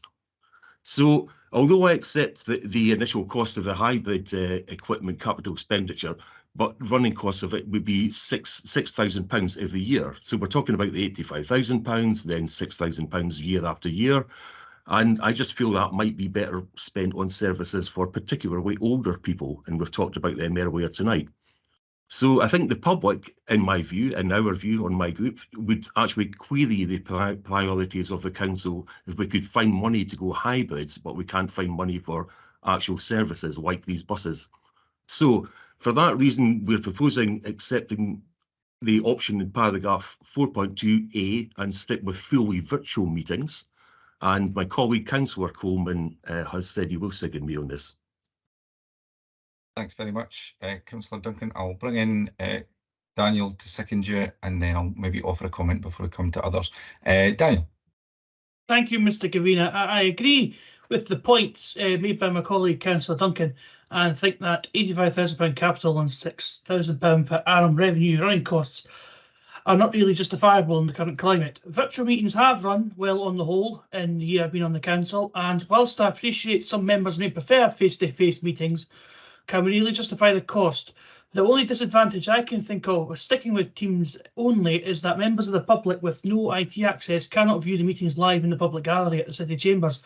However, I would propose that it is possible for them to be accommodated by attending a council office or library with staff to support them viewing an online Teams meeting. We therefore think that the best way forward is to not spend £85,000 plus £6,000 every year and reject the hybrid proposal. Thank you, Mr. Gavina. Thanks very much. And whilst I respect your views, and there's nothing I like more than after a committee meeting being able to walk down these stairs and make sure my boys are tucked in before they go to sleep, I do respectfully disagree. And I respectfully disagree for a couple of reasons. So I, as many members will recall, sit on the board of NHS Tayside. At a recent public health meeting, we were given a briefing and updates on the prevailing risk associated with not just illnesses like COVID-19, but of course we've seen Ebola, monkeypox, SARS and other illnesses. And I think we do need to modernise our systems in order to accommodate both the physical getting back to face-to-face meetings. There are benefits to that, whilst also recognising there might be times we need to have virtual. So I think there is a betterment to the council in having both options available. I'm also mindful of the experience of elected members, and I'm not talking about my personal experience right now, so I might not do this very well in terms of doing it justice, but we have had members over the years who have, through illness or through caring responsibilities or through work patterns, for example, been unable to attend and participate in certain meetings, and that's not helpful. And again, the option of having people able to dial in virtually, I think, is really useful. And it also is about us being a modern council and reflecting on the needs and requirements of elected members who might be elected in the future, not just those that are currently on Dundee City Council. And latterly, the final point I would make is, there's an expectation, there's almost a want to go back to physical meetings. I know that's been expressed in some of the meetings that I've been involved in and reflected on by opposition members as well, because there are benefits in being around the same table, being in a room together and having conversations to build some of those relationships and to air our grievances, but also have conversations on the fringes, which we can't do with a virtual meeting. So for all those reasons, I think it makes eminent sense to move forward with that kind of hybrid option. The funding that you mentioned, as you say, the £85,000 is capital in nature, and I know you acknowledged that, but it's also contained within existing resources. So this isn't being sucked from one project onto something else. And I think that's really important to reiterate. So I'll come to Councillor Malone. Charlie first. Well, there you are, convener. I'm agreeing with you again for the third time this evening. So we did manage to get the 3 times in. I agree. I think that the hybrid, what we're doing is ignoring the life or the external activities that councillors are involved in. I have spent from 8 o'clock this morning to 5 o'clock locked in virtual meetings with educational auditors, and it's done online. That was the same on Friday, and I think we forget there's health and safety issues here as well. there's a benefit as in kind of that kind of conversations that Councillor Alexander had, that at the end of we don't disagree on everything. We may have disagreements on various points, but there's nothing that stops us at the end of the meeting just speaking to a member of the opposition groups and just kind of clarifying some of the issues. But for somebody like myself who suffers from Meniere's disease, which is brought on in some respects by having to use the online, I think we've made no attempt to actually justify this on health and safety grounds. I think that if people, if it's better for people to do hybrid, then if it suits whatever circumstances they're living in or under, that's fine. But we should not deny others the opportunity to actually meet physically in person.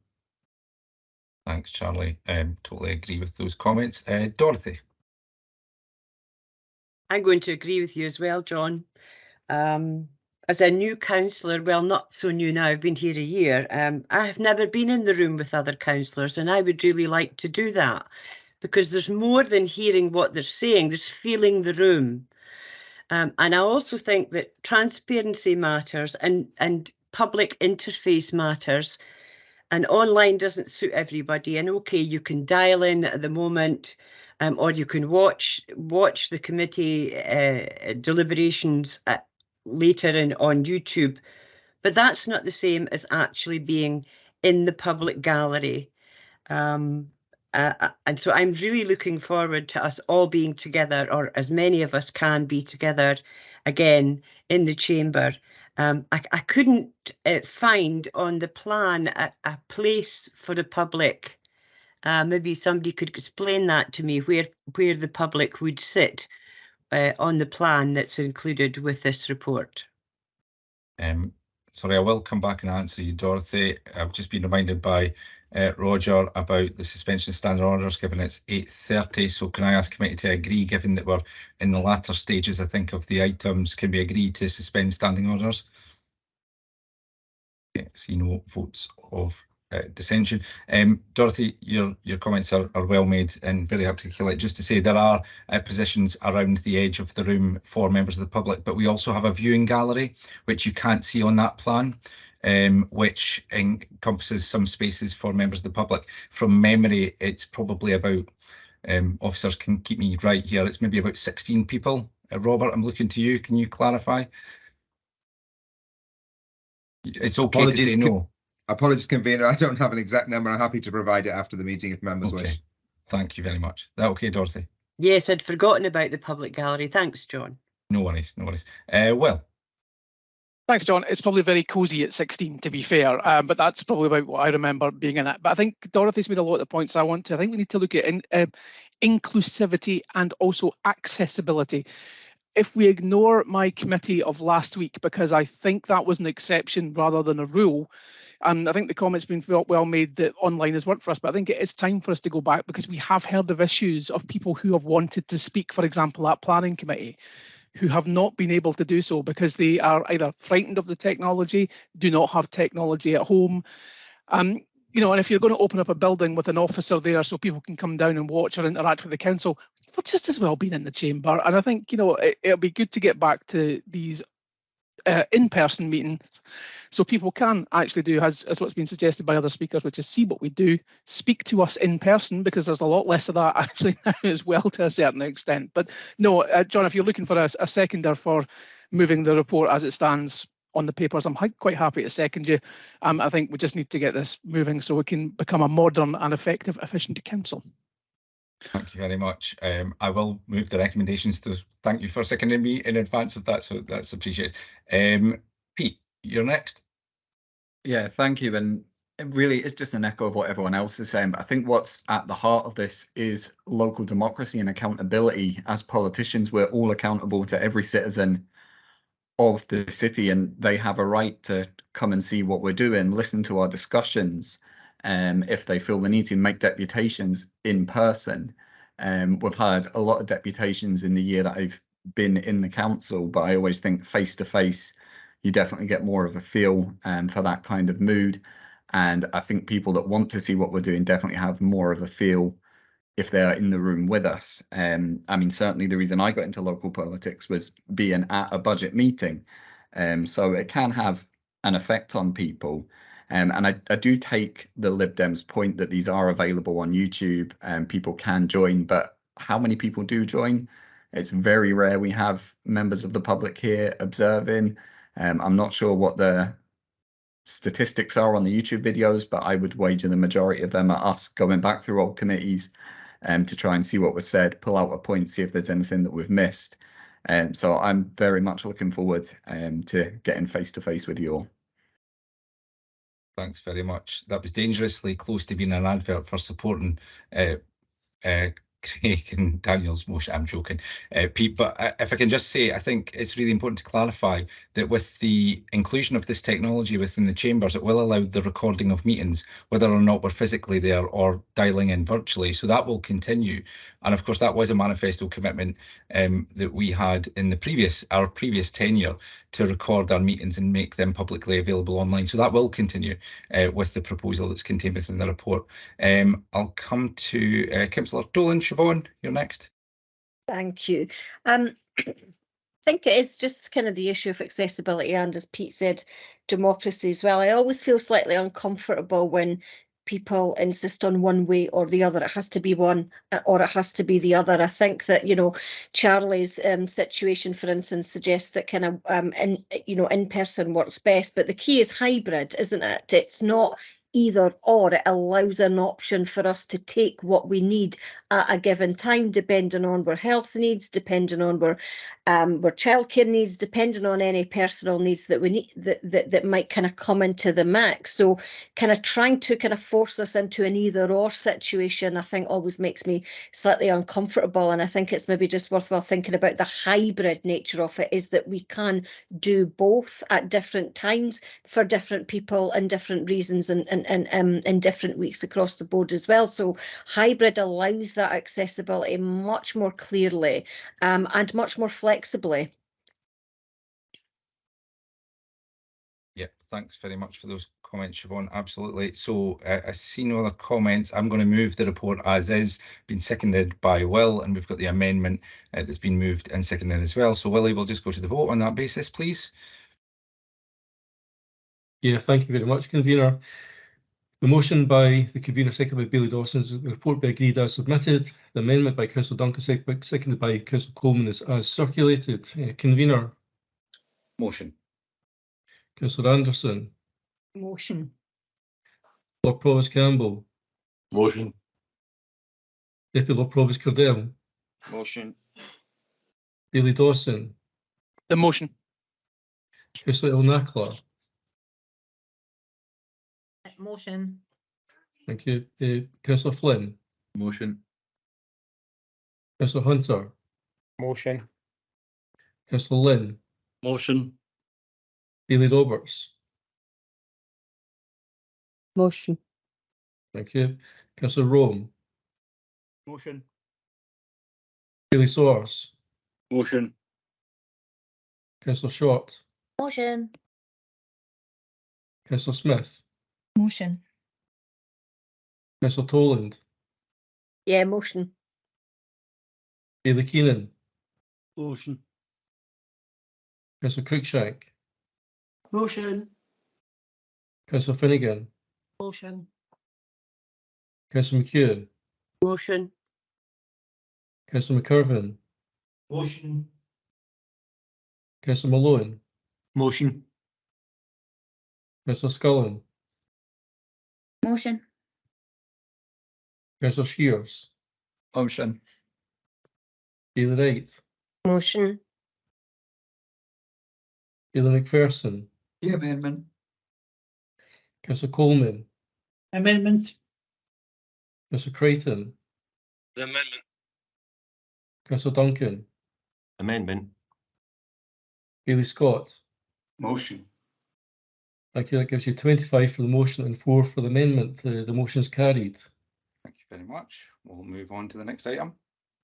Yeah, thank you. Takes you on to item 10, budget investment proposals, community. You're asking the recommendations. Again, hopefully these are self-explanatory and follows on from the amendment, sorry, the budget proposals that were put forward a few months back.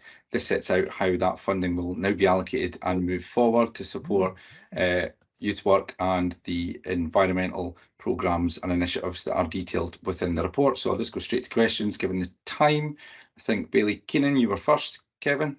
Yeah, just John, just to sort of suggest that we need to be reasonably flexible in relation to the support for youth diversionary work. You know, you've been a Strathmartin councillor, you'll obviously be aware that the majority of the fire raising that went on a couple of weekends ago was done by a 9-year-old.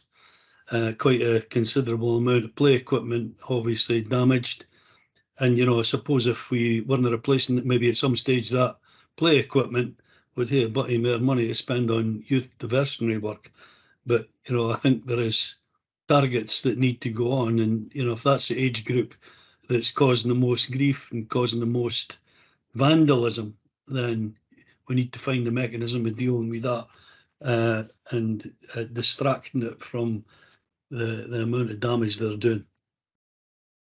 Thanks very much, Kevin. Certainly agree, and I know that in discussions with my group, one of the things we've been very keen on is using almost that heat map of issues in the city. So understanding where are the issues prevalent, what kind of issues and how are they manifesting themselves, and targeting resources to where they're needed and how, you know, because let's be honest, it's not a huge amount of money in the grand scheme of things, but all investment is welcome at this point in time.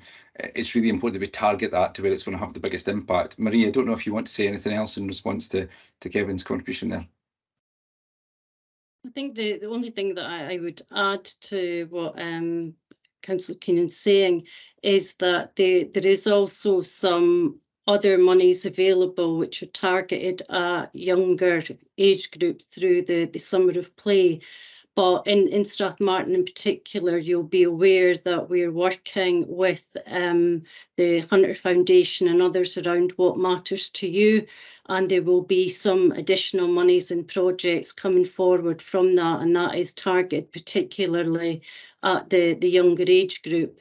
And we've also got, just because it's a Paul Fleming on screen there, it reminded me that we've also got the Planet Youth work that's happening there. So that this is just one aspect of a wider range of monies that are available. But I take your point about ensuring that it's not just looking at a specific age group. Thanks very much. And Roisin? Thanks, John. I think my question really ties into what Bailey Keenan has said and Marie's response, and what you've touched on as well with regards to the heat map of where these pockets perhaps lie. My question is really about asking officers to consider the need to undertake an exercise which identifies and maps youth work provision across the city, both council and non-council services, because by knowing what we already have out there, I can see that we could then target what funds we have in an appropriate manner without necessarily duplicating, but also by creating that map, there's the potential for services and organisations across the city to be able to signpost appropriately. Marie, do you want to come back on that? Thanks. Yes, I can. Thanks for that question. That is one of the things that has been looked at, but the time that it would take to do that, the exercise, I don't think it would fit quite in with the allocation of this monies. I'm not saying it's something that can't be done at a future date. However, what Marie, we have sorry. done...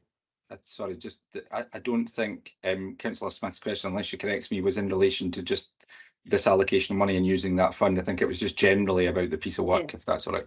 Sorry, what I was going to say was that what we are looking at, we're working with the Youth Work Network, and we're looking at doing a piece of work through there about mapping it, but also ensuring that they're involved in the allocation of this funding, so we don't actually fund things that are already being done or undertaken, and avoid duplication. Thanks, Marie. Is this item agreed? Thank you very much. Willie? Okay, thank you. Takes you on to item 11, recess subcommittee establishment, and you're asked to agree the terms of the note. Self-explanatory. Is this agreed? Okay, thank you. Next Yeah, item. thank you. Item 12 then, before it's leisure management software. You're asking the proposals. Again, hopefully self-explanatory on this one. Any questions, comments? Nope. Can this be agreed? Thank you very much. Willie? Okay, thank you. The remaining items confidential. The committee was to deal with this in the usual way. Members wish to deal with it in the usual way. Give it a second. I'll take that as a yes. Okay, thank you all very much. That was a marathon, but you now have recess to enjoy. So I hope you all get some rest and recuperation. Have a wonderful few weeks if I don't speak to you or see you in the intervening period. And thank you all for your contributions. Take care. Cheers. Good night. Have a nice holiday. Bye. Have a nice recess. Bye-bye. Bye, everyone. Bye.